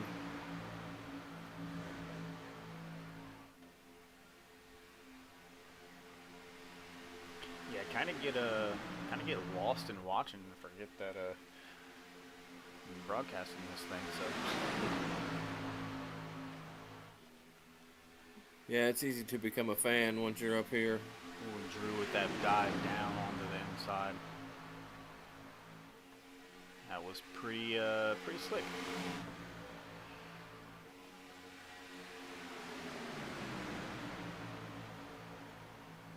And there goes Josh Parker. And that's going to be the 6th caution of the night.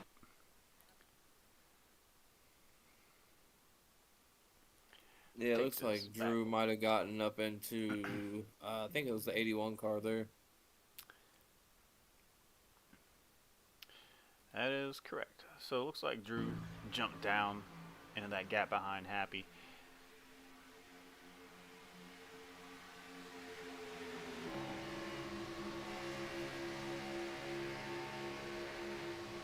The outside lane was going a little bit quick, and Drew wanted a part of it.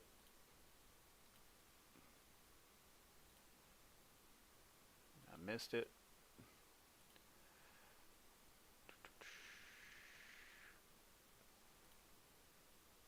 Here we go, that'll work.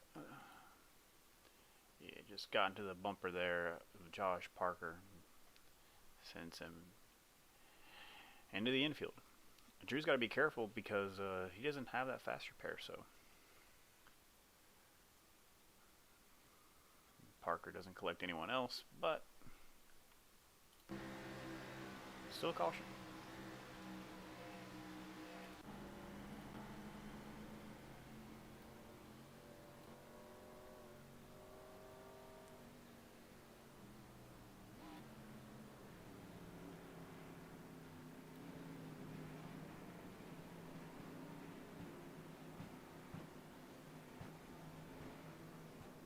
Guys look like they might be aiming for the last pit of the race.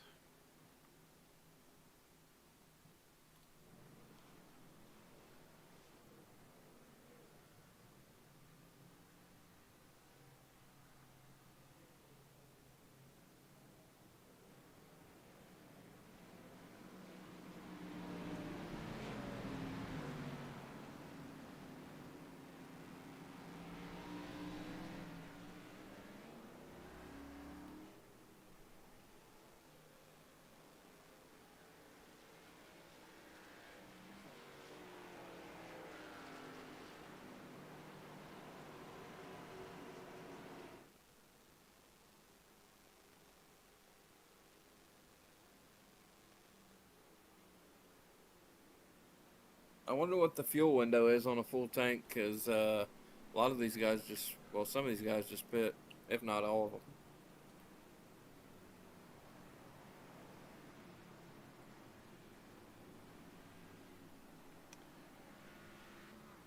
I think fuel is probably around, what was it? What did I say at the beginning of the race? About 23 laps is when they started coming in for fuel, so we're about there. So the guys who just pit, let's just say they have 24 laps or 23 laps of fuel, they're probably banking on a caution or two. So look out for the 66, 73. Those are the ones I've mainly seen in the pits. I don't know. I didn't see anyone else. Say who didn't pit? Yeah, I'm just curious who all pit right there. I mean, I think it was pretty much the whole field that was in there. I think there were like 2 or 3 okay. guys that stayed out.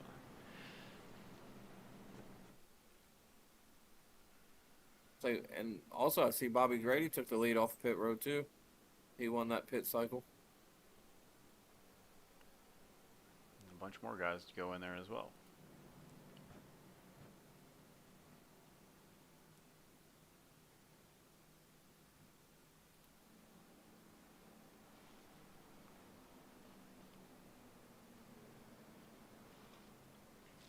So that caution before took Tucker out of the race, unfortunately. Just saw that.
Pace car is off.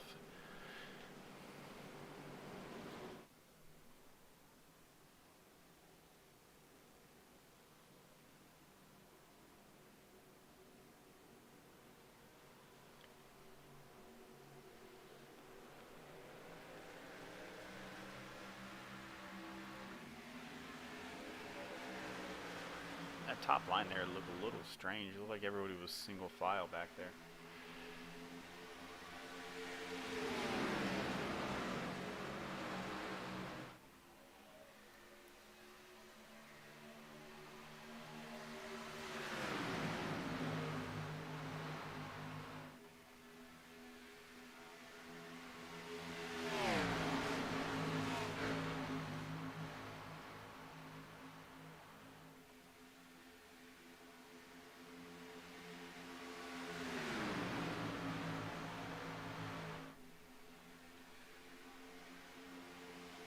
Pendergrass stuck there on the outside back there.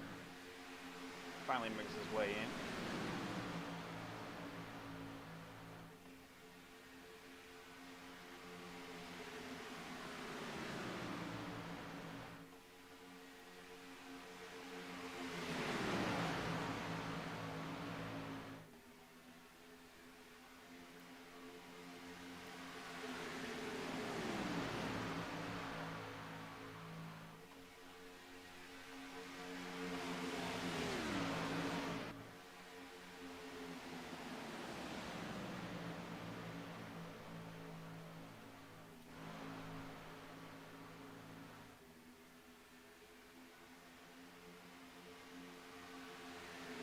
What do you think, Tim? You think these guys are now, since it's getting a little bit closer to the end, you think they're now just pacing themselves around, waiting for their right opportunities? Yeah, I think right now they're probably waiting for somebody a little bit eager to start that outside line, because with 20 laps to go, you might want to. At least I would want to start making some kind of move up there. I mean, it's a big track, but I feel like shortly, with 20 laps to go, somebody's gonna, grab them and start moving outside to get that outside lane going, because I'm sure they don't want to finish where they're at now. So, well, what do you think? Yeah, I can see that they're all just kind of cruising until a certain point left in the race. And then I feel like they're going to really put the hammer down and start making their moves, probably with about anywhere between 10 to 7 to go. Yeah, I agree with that. I'd say 10. You're giving them a lot of grace with 10 to 7, but I mean, yeah, it is a big track. I mean, you also got to think you have the last couple laps where that's when all the carnage happens here at Talladega. So I'm sure some of them are really just pacing, waiting for the right opportunity.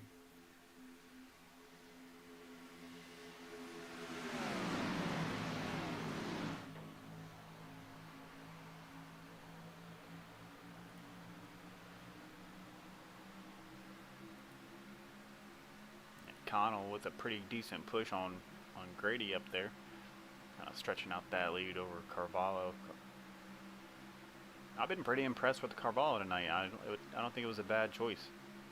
Here comes Kern all by himself on the outside.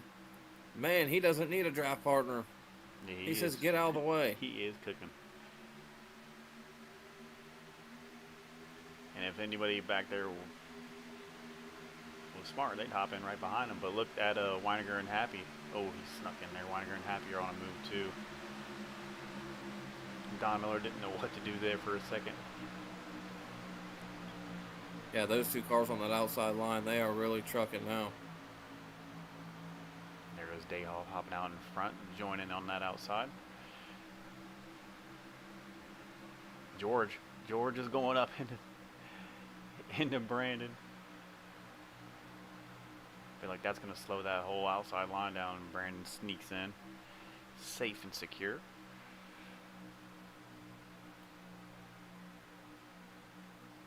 So we got 7 to go.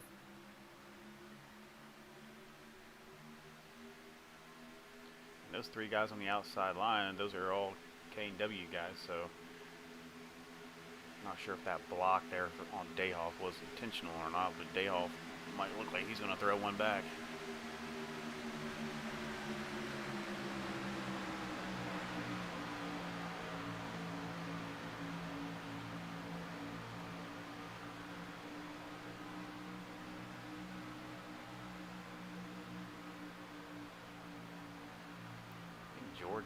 George looks like he's kind of tempting day off there. Yeah, he might just be trying to get some side draft off of him.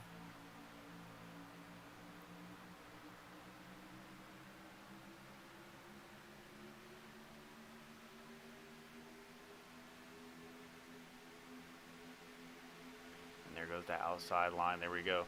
Starting to form up.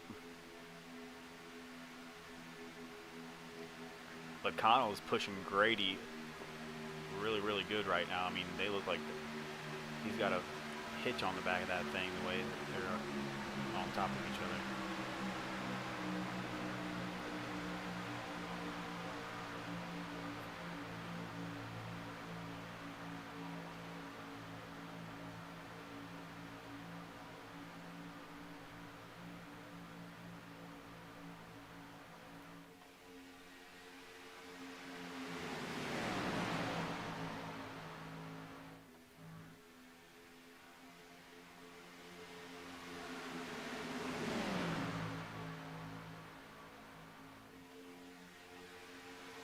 Five to go. They should be making their moves anytime now.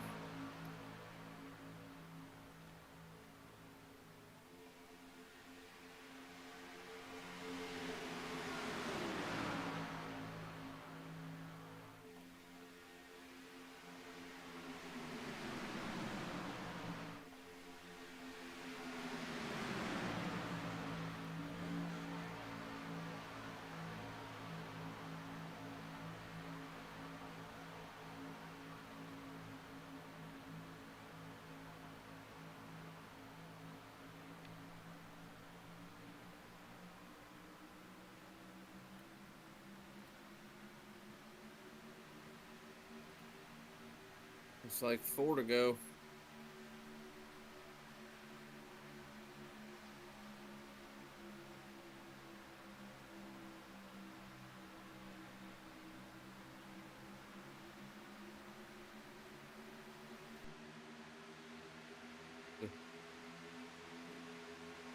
Mine says 4 to go. Maybe 3 now. Front of this line got to tighten up though, man, because they're right on Carvalho. He almost got loose there. Oh, 14. Sorry, 13, 14. I was thinking back to last week.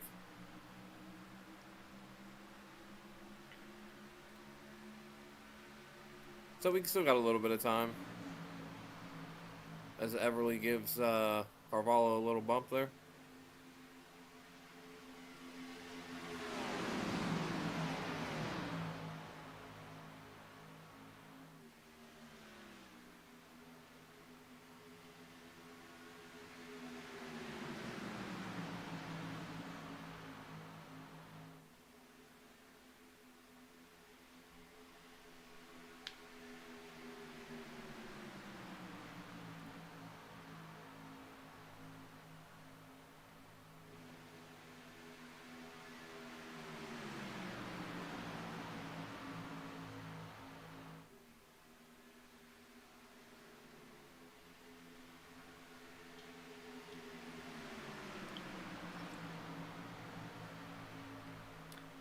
There we go. Looks like we got Kern starting that outside line again. 13 to go. It's time to move. We'll see who all decides to jump in with those guys, as they look like they're making pretty good headway.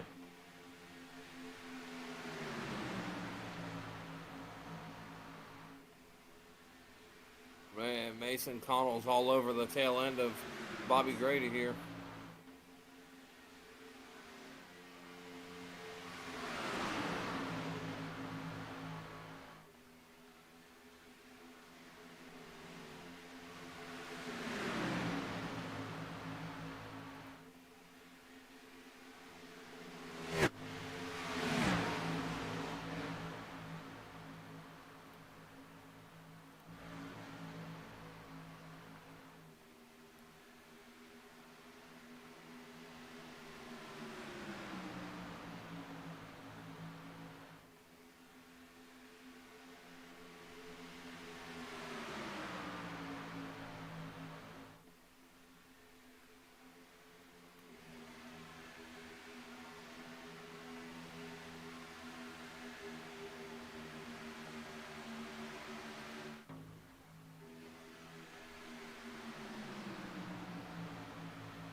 Does Kern and Dayhoff take over 1 and 2?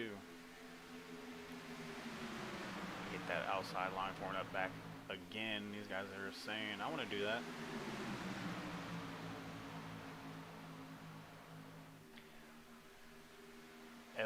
Everly, Parker, and Pendergrass form that up. Looks like Everly's going to be able to drop down to the bottom here. And leave Pendergrass out there all by his lonesome on that. That was a little dirty. A little dirty. I've been there before, though.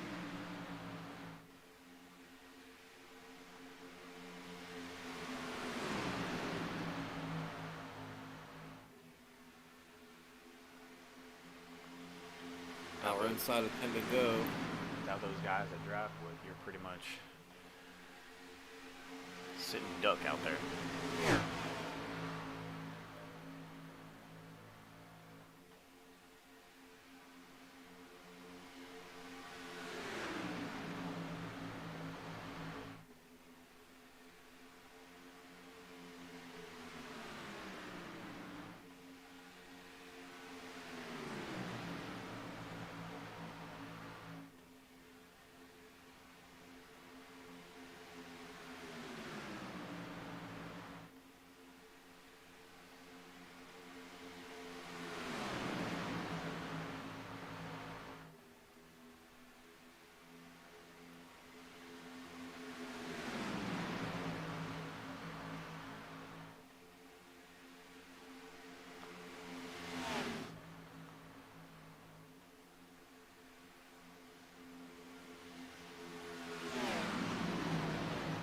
Everly shooting to the outside there. Oh, just to come back down.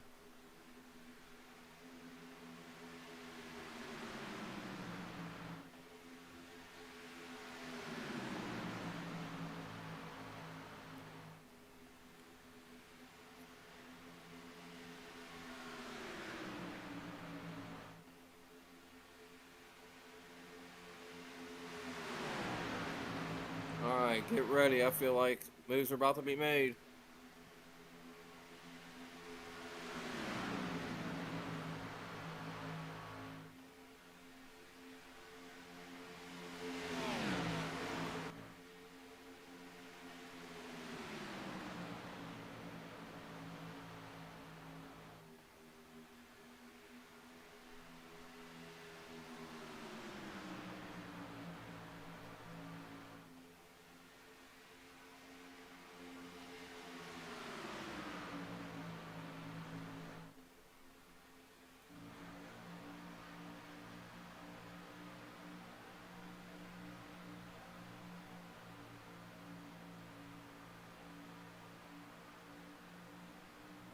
We got 5 guys up here for battle for first.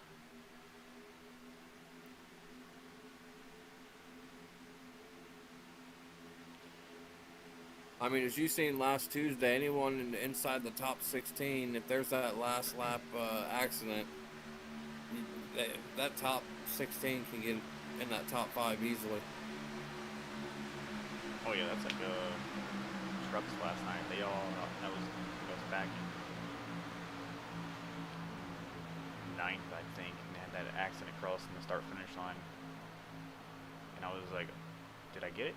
But they spun across start finish before I crossed, so did not get first, but anything can happen. Anything can happen.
Parker is back up front.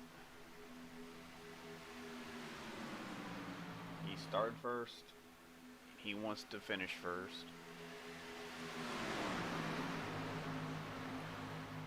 I'm sure his fans in the chat right now are loving this. Yep, only 3 to go. Let's see how it's going to shake up. Me personally, I'd have already tried to make a move up high, but maybe nobody just wants to take that route just yet.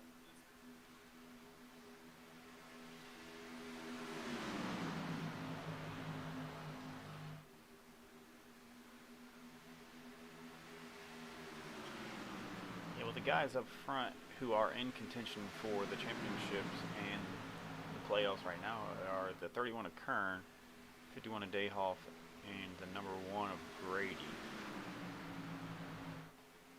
All those guys. What about Kevin Fry? Yep,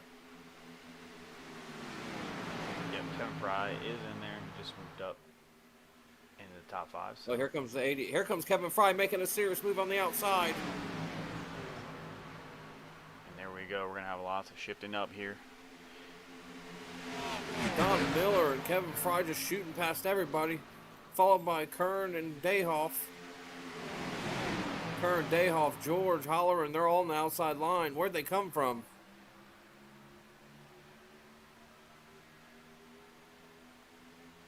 Parker gets into Oh, Kern, there goes an accident there.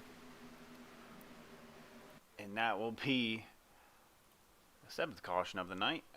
Since we saw that live, we'll take it back real quick. I'm pretty sure it's going to set us up for a green-white checkered here.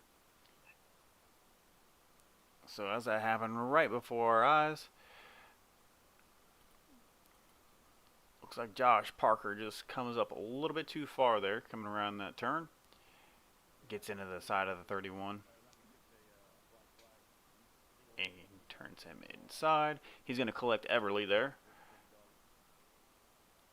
And hopefully most of these guys get through there scot-free. And it looks like they do for the most part. And Parker gets into George after it too.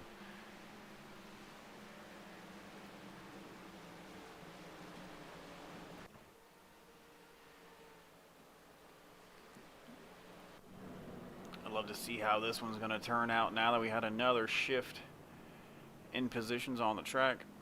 We'll see who pits. It looks like Dayhoff's down there on the apron. That's his signature saving fuel move there. Hopefully I didn't give out your secret, Dayhoff, but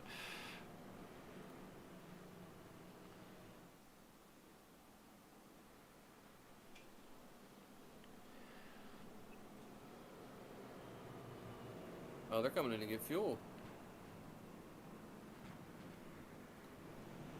yeah, it looks like most of the field is going to come in, yeah. 1, 2, 3, 4. 4 guys staying out. They might pit next time around.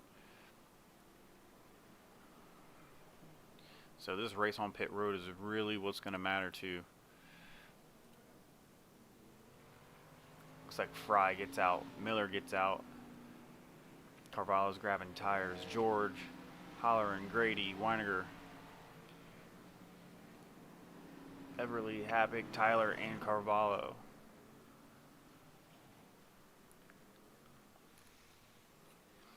And Connell, last but not least. I guess I can't really say that, can I?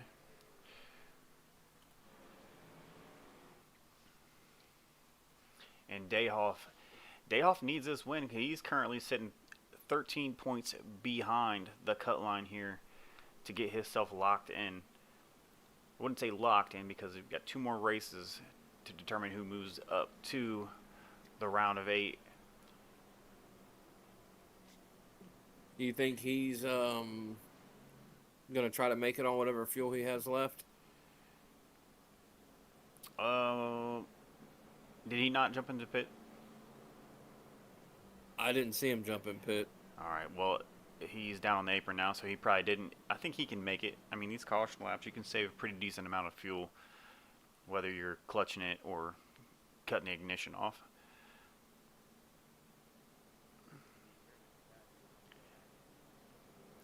So you're going to have Day Off, Parker, Fry, Miller, Travis George right behind him. And then Holleran makes his way up into the 6th spot. He was back in, I believe, 12th place before that incident. He moved his way up. And those, that top line formed up.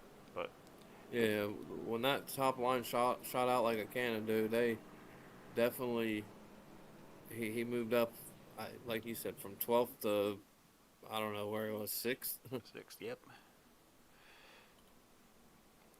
That's good to see, especially since those incidents that he got into that weren't necessarily his fault. Chris Weiniger up 4 spots since the start of the race, currently sitting in 8th place. Weiniger is 3 points behind the cut line, so he's going to need to get some points at this finish as well. And he's got his partner, Sean Happick, back there, who is currently locked in for now, but looking like he might be supporting him here through the rest of this race.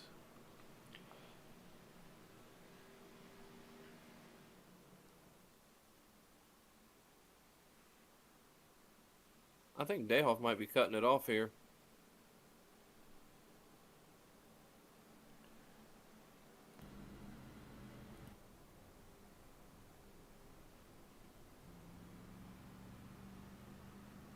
Oh yeah, he's definitely in fuel saving mode for sure.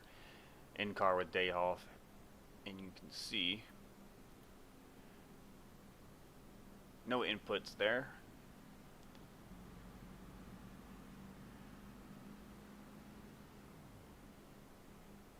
Been there too many times. When you got 3 laps left and you only got 2.5 laps of fuel left, so.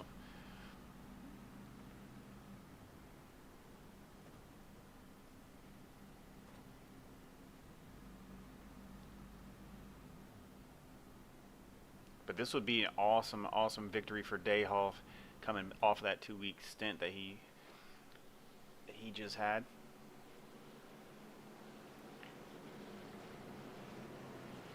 Here we go, Tim. I'm gonna let you call the rest of this one. Here we go.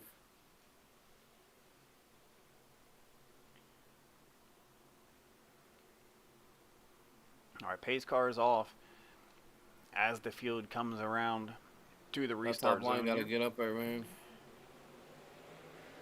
United Rentals Retail. 81. He must have missed a gear there. Yeah, Parker with not the greatest start of the night.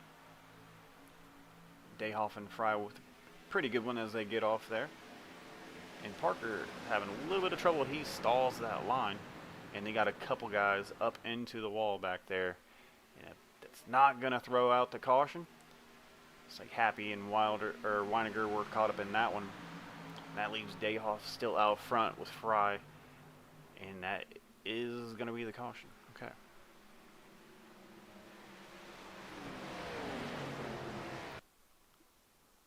I guess I'll take a look back at that one. That was a little confusing there, but not that we can't go back and take a peek at it.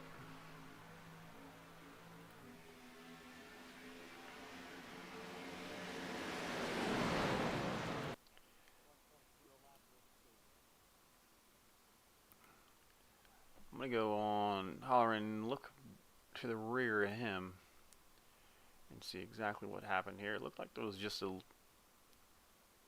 checkup, I think, with the 81. They didn't want to get into him. And then that's what caused Weiniger to kind of look like he slammed on his brakes and dove down on the track and comes back up and collects Happy, and it was that Barbary skates by. I think that's the only 2 that were involved in that one, so.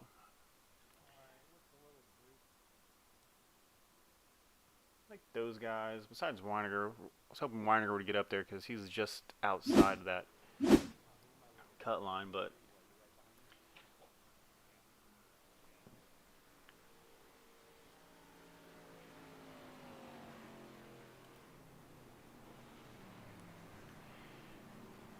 I guess we'll go with another green-white checker.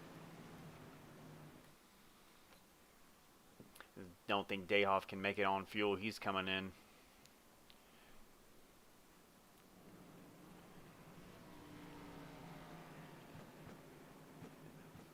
A few of those guys up front come in for fuel. Couple for probably repairs.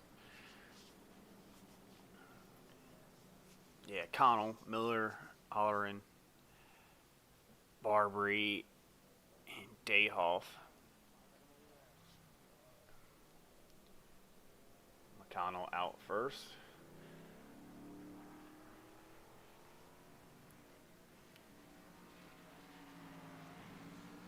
Dayhoff, Miller, Holleran, KT. I missed the other guy, and Weiniger.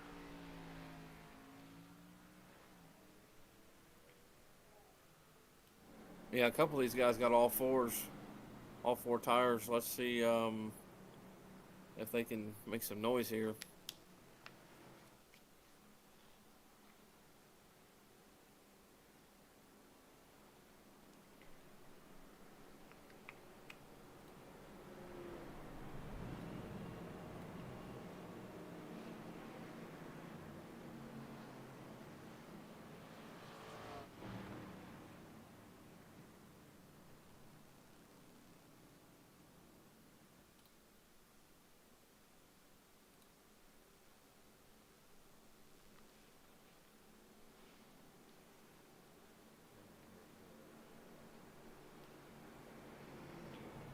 Carvalho, my choice for the race winner tonight, still sitting up there in 5th. Mike Drew is back in 9th, but when they go side by side, you're pretty much going to be right up front. So 3 laps is a long trip around the track. A lot of moves are going to be made, but these incidents keep happening. You know, repairs, and I'm sure most of these guys, if not over half of the field, probably have used their fast repair tonight. I'm curious if any of them are close to that 30X mark. If that's, I don't know if Gen 6 does that, but I know in ARCA 30X you're disqualified. I wonder if any of them are close to that. Oh, they do.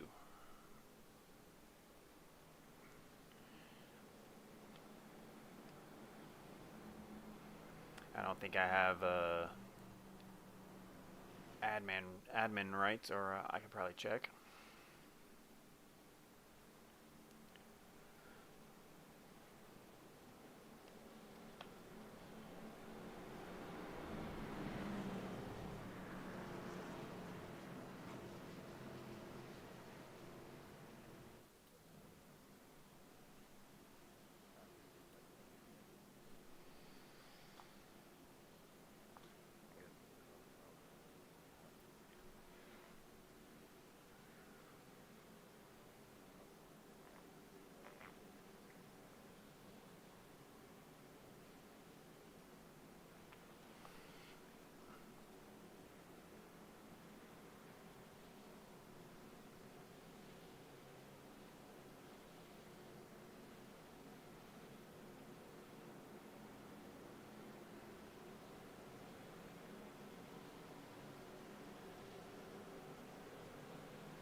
Right, this should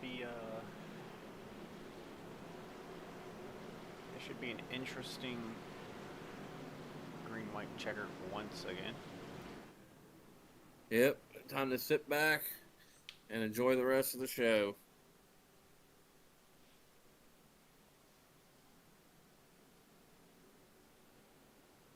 Tim, I'm going to let you take it away, bud. We will take it away.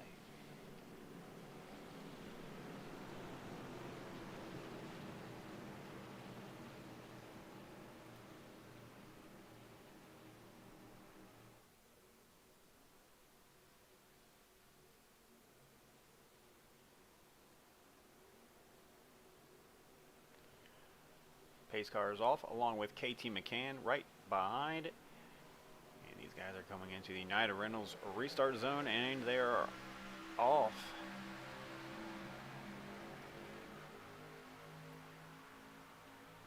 Fry, George, Grady, Everly side by side, making that single file. Everly gets stuck out the top. Dayhoff is pushing. Looks like Barber is getting a little aggressive there on Dayhoff. And there goes Everly for another caution flag here.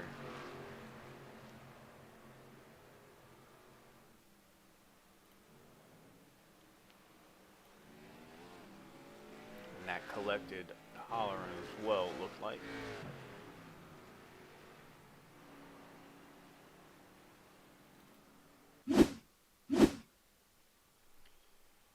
Take a look back here at Mr. Daniel Everly as we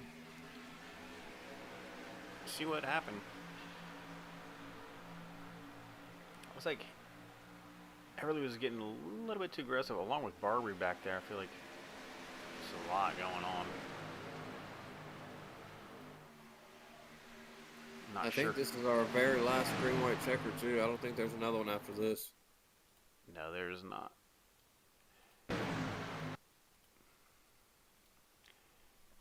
It looked like let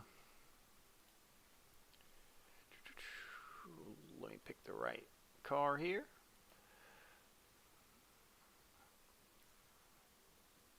Oh, I thought it was Barbary, but it was Dayoff got into Everly, and that got collected hollering as well.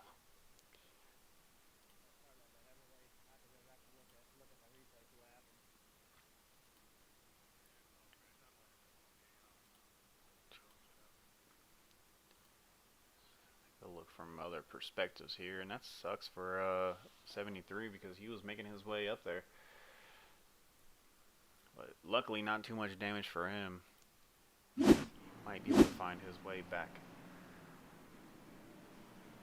Back up front, but this, I think Mike, you are correct. This will be the last caution.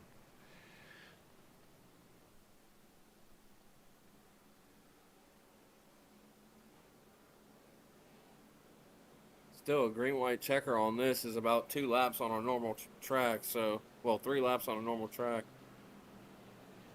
Well, 6 laps, sorry.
And one thing I will say, this is a very, very long track to pace on. Yes, it is.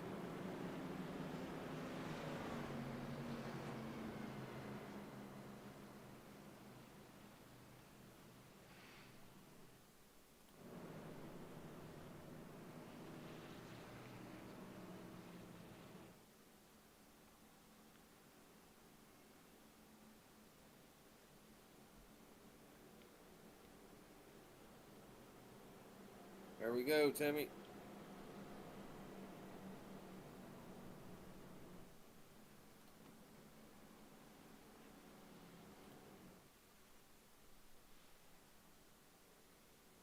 Oh, pace car still out.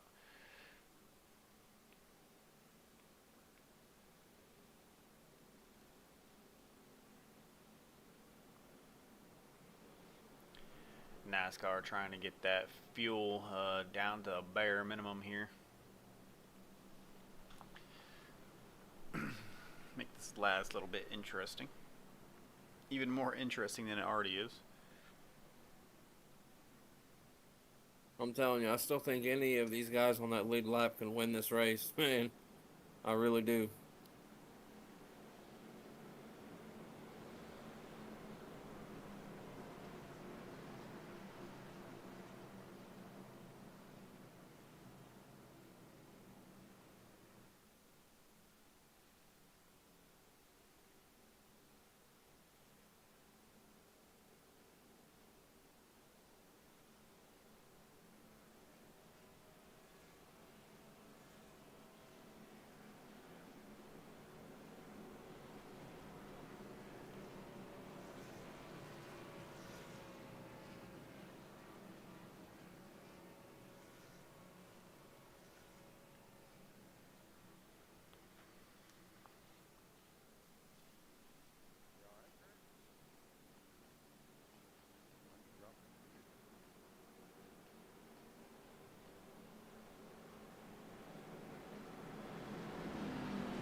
All right, let's get this show on the road. I love watching the race, but gotta put the kids to bed.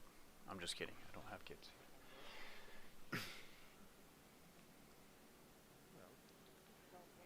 Ready to see some racing.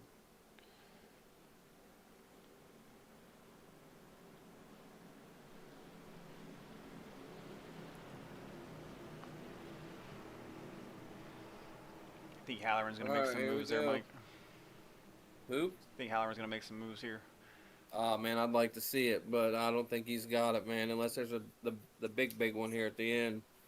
But as we go green, man, I'll let you take it away. Let's get these last couple laps.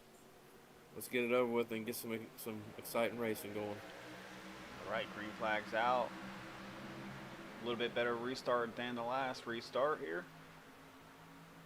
Everyone's fairly bunched up together. Take a shot from the blimp, and Barbry's still back there being aggressive.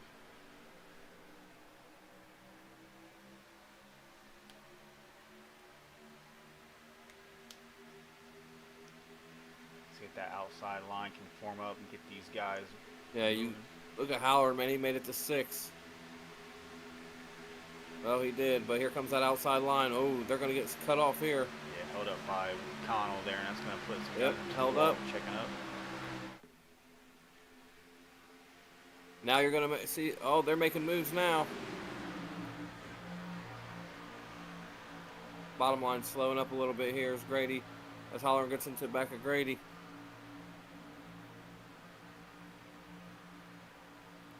So you don't push the pusher. Dayhoff's making that move around the outside.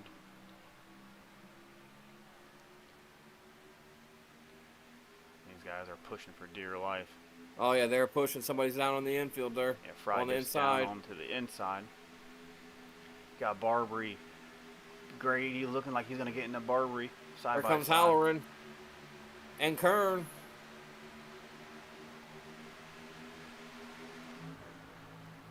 Hollering with 3 an wide here. impressive comeback. Here we go. He's going to take the top line. Let's see what he's got for. Oh, he drops back down inside. Looks like he's going high with Kern. He's There throwing goes the lines. Halloran. Kern, they're going 4 wide. And there Oh, goes. Halloran gets spun. And Dayhoff is off to the races. As quite a few of those guys disappeared back there. That was the race there. Unofficial results, you got Andrew Halloran in first, followed by Bobby Grady in second, and Brandon Dayhoff to round out the top 3. Kern getting a little scuffle there at the end. Daniel Everly is off field. Tyler in 6th. Chris Weiniger in 7th.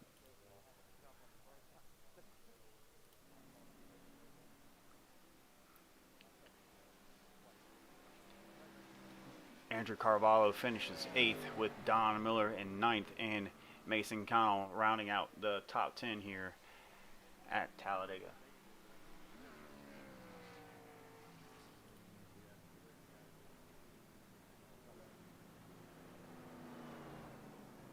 like we got a little action going on. Looks like Barbary with a bump on Holler in there. A little upset there. I'm not sure if NASCAR's going to like that one too much.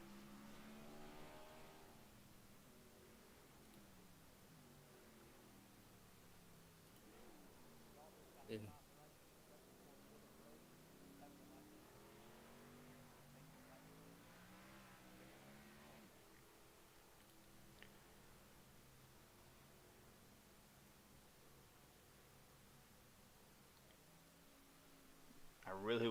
I really want to go back and watch that finish again. Holleran's doing a burnout. Let's see. I'm going to take a look at this burnout here.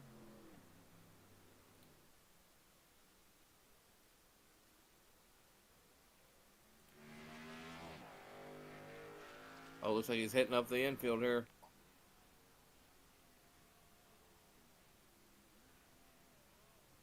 Spin him, buddy. He got stuck mid-spin, man. He might have got stuck in the mud puddle in there, bud.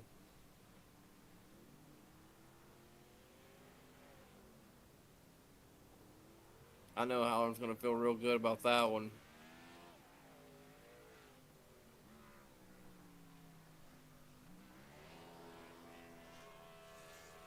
Well, at least he had plenty enough fuel here to burn up them tires here at the end.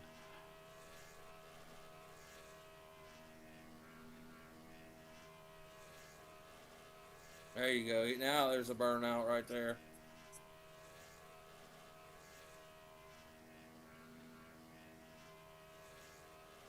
That's a good burnout there, buddy. I'd like to say this is a message to all the haters. And he blows As he her blows up. his engine.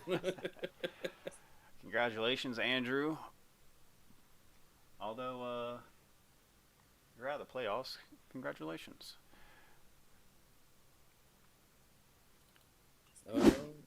Get some interviews going here.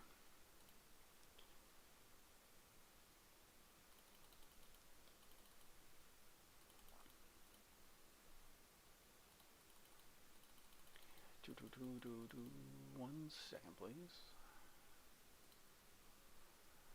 We'll start off with Brandon Dayhoff finishing in third. Brandon Dayhoff, congratulations on your first race back after a couple weeks off. How are you? How are you feeling after that one?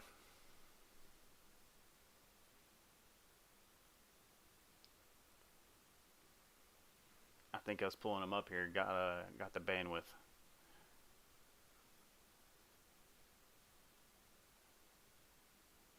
Brad, you got a copy?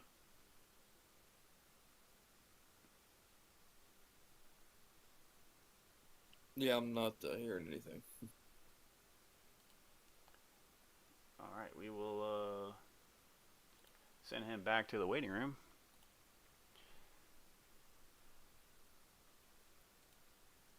And we'll get talking with Bobby Grady. Bobby Grady, congrats on second place, sir. How you feeling after that long, gruesome? Yeah, that was interesting. There was a lot of stuff at the end that happened, but it was a good race. I didn't think I was going to make the race. I was in Washington, flew in, and got on the computer with about 15 minutes to go, and threw my banners on, which I ended up throwing the truck banners on, and Happy's giving me shit about it. But anyway, it was a good race. I knew I couldn't do anything at the end there because Drew had such a good run, and Kern gave him a big push. I knew if I jumped in front of him or tried to, I probably wouldn't have finished top 10. Everybody was so close, but it was a lot of fun. It looked a lot of fun. I see that banner on the. It's supposed to be on your spoiler. It's on your bumper, yeah. Right. That's because I had no time. I didn't even think I was making the race. I thought I was pretty lucky the flight was on time and everything happened how it was supposed to. And missed the race last night, but yeah, good way to start the playoffs. Pretty excited. Yeah, absolutely. Mike, you got anything for Grady? Ah, man, not really. Just, I mean, great race overall. I know you were up front, or at least really close to the front the whole race, and I mean, really just a good race, man. Yeah, I didn't Glad to see know I you. had an EOL at the beginning, and it gave me a black flag, and I'm like, "What?" And Happy says, "I think you had an EOL." So I dropped to the back. So, and then the second time, I thought we had a EOL on each stage, and I found out that's not true. So I was screwed myself there. But I'm pretty good at doing that to myself.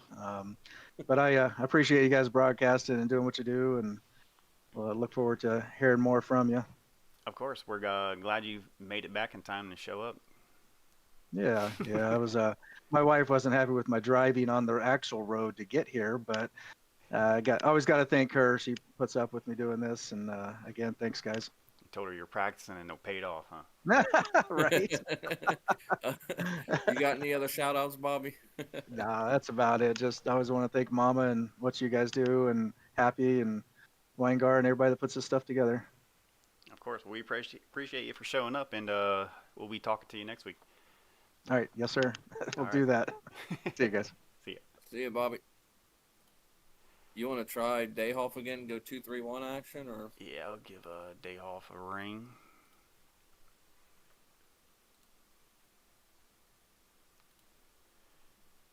Brandon Dayhoff. Still nothing. Can y'all hear me? Yeah, we Ah, got there you he now. is. We got you. so we'll do a little 2-3-1 action. We Go ahead, jumped to Tim. Grady before you. Welcome. First of all, welcome back after your 2-week vacation. I think Tim's muted.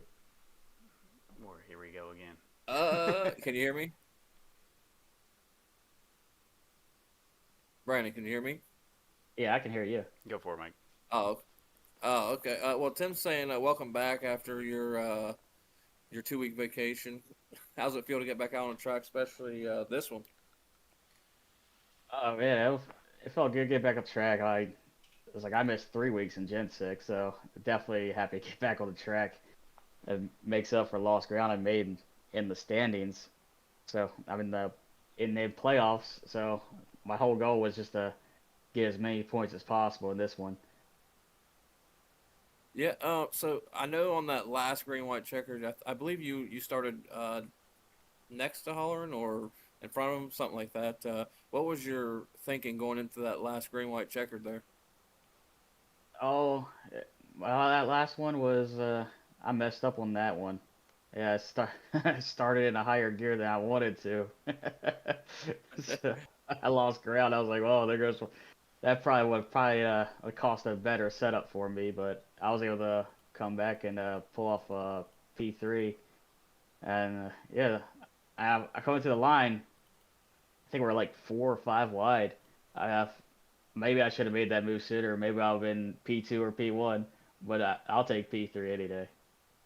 Yeah, man, it's pretty impressive. You were up there pretty much most of the night, so I thought that was really impressive.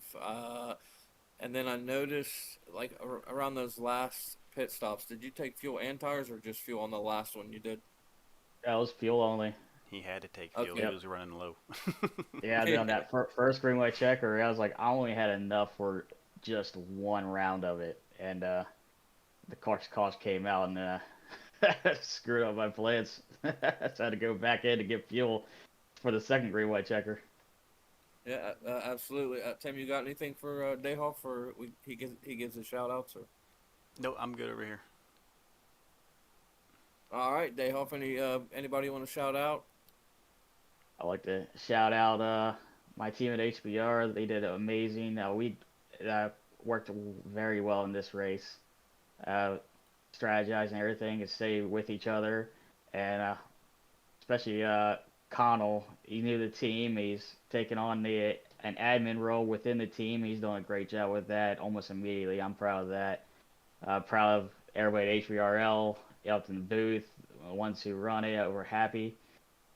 And you'll thank my Lord and Savior Jesus Christ for giving me another day, and all my friends and family and coworkers watching. Yeah, man, absolutely. Also, before like when you talk to your guys here in a second, I just want if you could pass along a message to Carvalho, man. We were pulling for him, man. He raced such a good race to not be there at the end. Oh yeah, I'll give him that. His goal was just to get one of the HBR cars in the victory lane. Oh yeah. Well, nevertheless, it was an impressive race, man, and good job once again. Hopefully, we'll see you up here next week. Hopefully. Hopefully. All right, man. You enjoy your night. All right, you as well. All right, I'll take this back to watch this finish while we talk to Drew. Yeah, if you want to do that, that'd be great.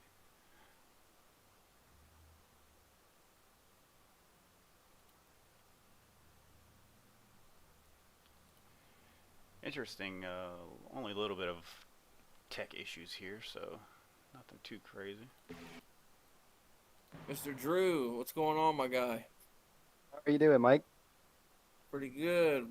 What a race, man. It seemed like you were dead to rights there. I noticed you took tires. I knew those were going to help you.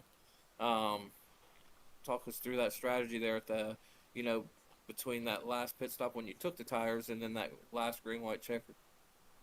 Well, I was already kind of dragged back there anyway, so I figured I'm already back here. I might as well put 4 tires on it and get some more fuel in it because I was running a little low on that. But I saw the outside open. I had Ricky in my ear. He was shouting at me to go high, so I went high. But then I realized that was going to be a mistake if I went high exactly at that moment. So I ducked back down low and then cut in front of Kern there and got it at the line. So that was highly different from the mistakes I made last week. I was upset about that one for a couple of days for sure. So I'm glad I got this one. This one makes up for it. Yeah, I know during the week you always, especially last week and then now this week, you talk to me like and you say like this is your track. You got to get this one. How does it feel to get this one? It feels good to get this one. He was the Intimidator was really good here, and I wanted to get one in his paint or something close to it, and I couldn't get it done in the ARCA car, so I had to come here and just try it again because they drive so similar, and it worked out.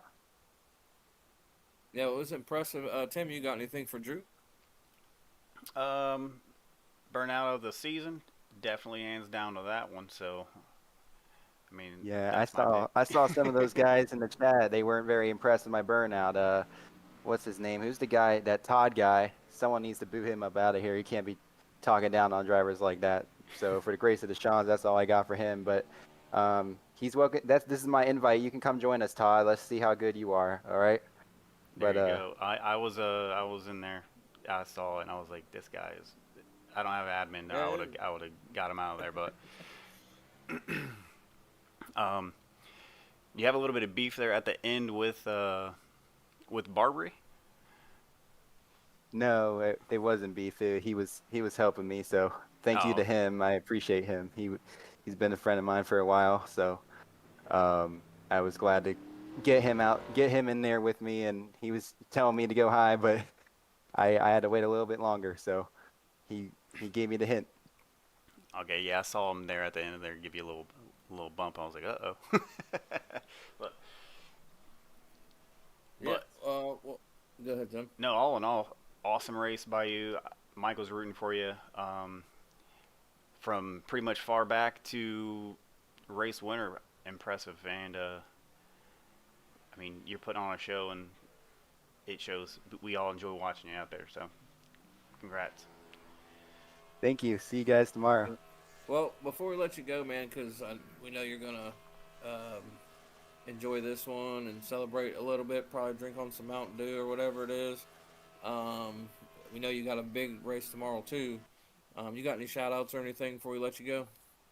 Yeah, Ricky, for the last-minute coaching on super speedways, because they've been haunting me for a long time. It's always those last laps when you're leading them and you never win them.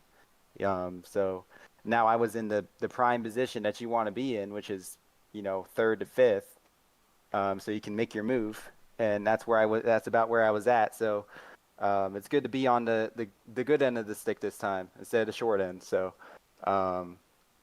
yeah, I'll go on to Charlotte. That one's a they got money on the line for that one. So we'll see what guys are willing to do to get it. But I have lots of plans to get that. Nice. Any shout outs before we let you go, buddy? Yeah, Ricky. Well, That's it. GM certified service, Virtue Supercars, the Seans for putting this on. Everybody that puts this on wouldn't be possible without them.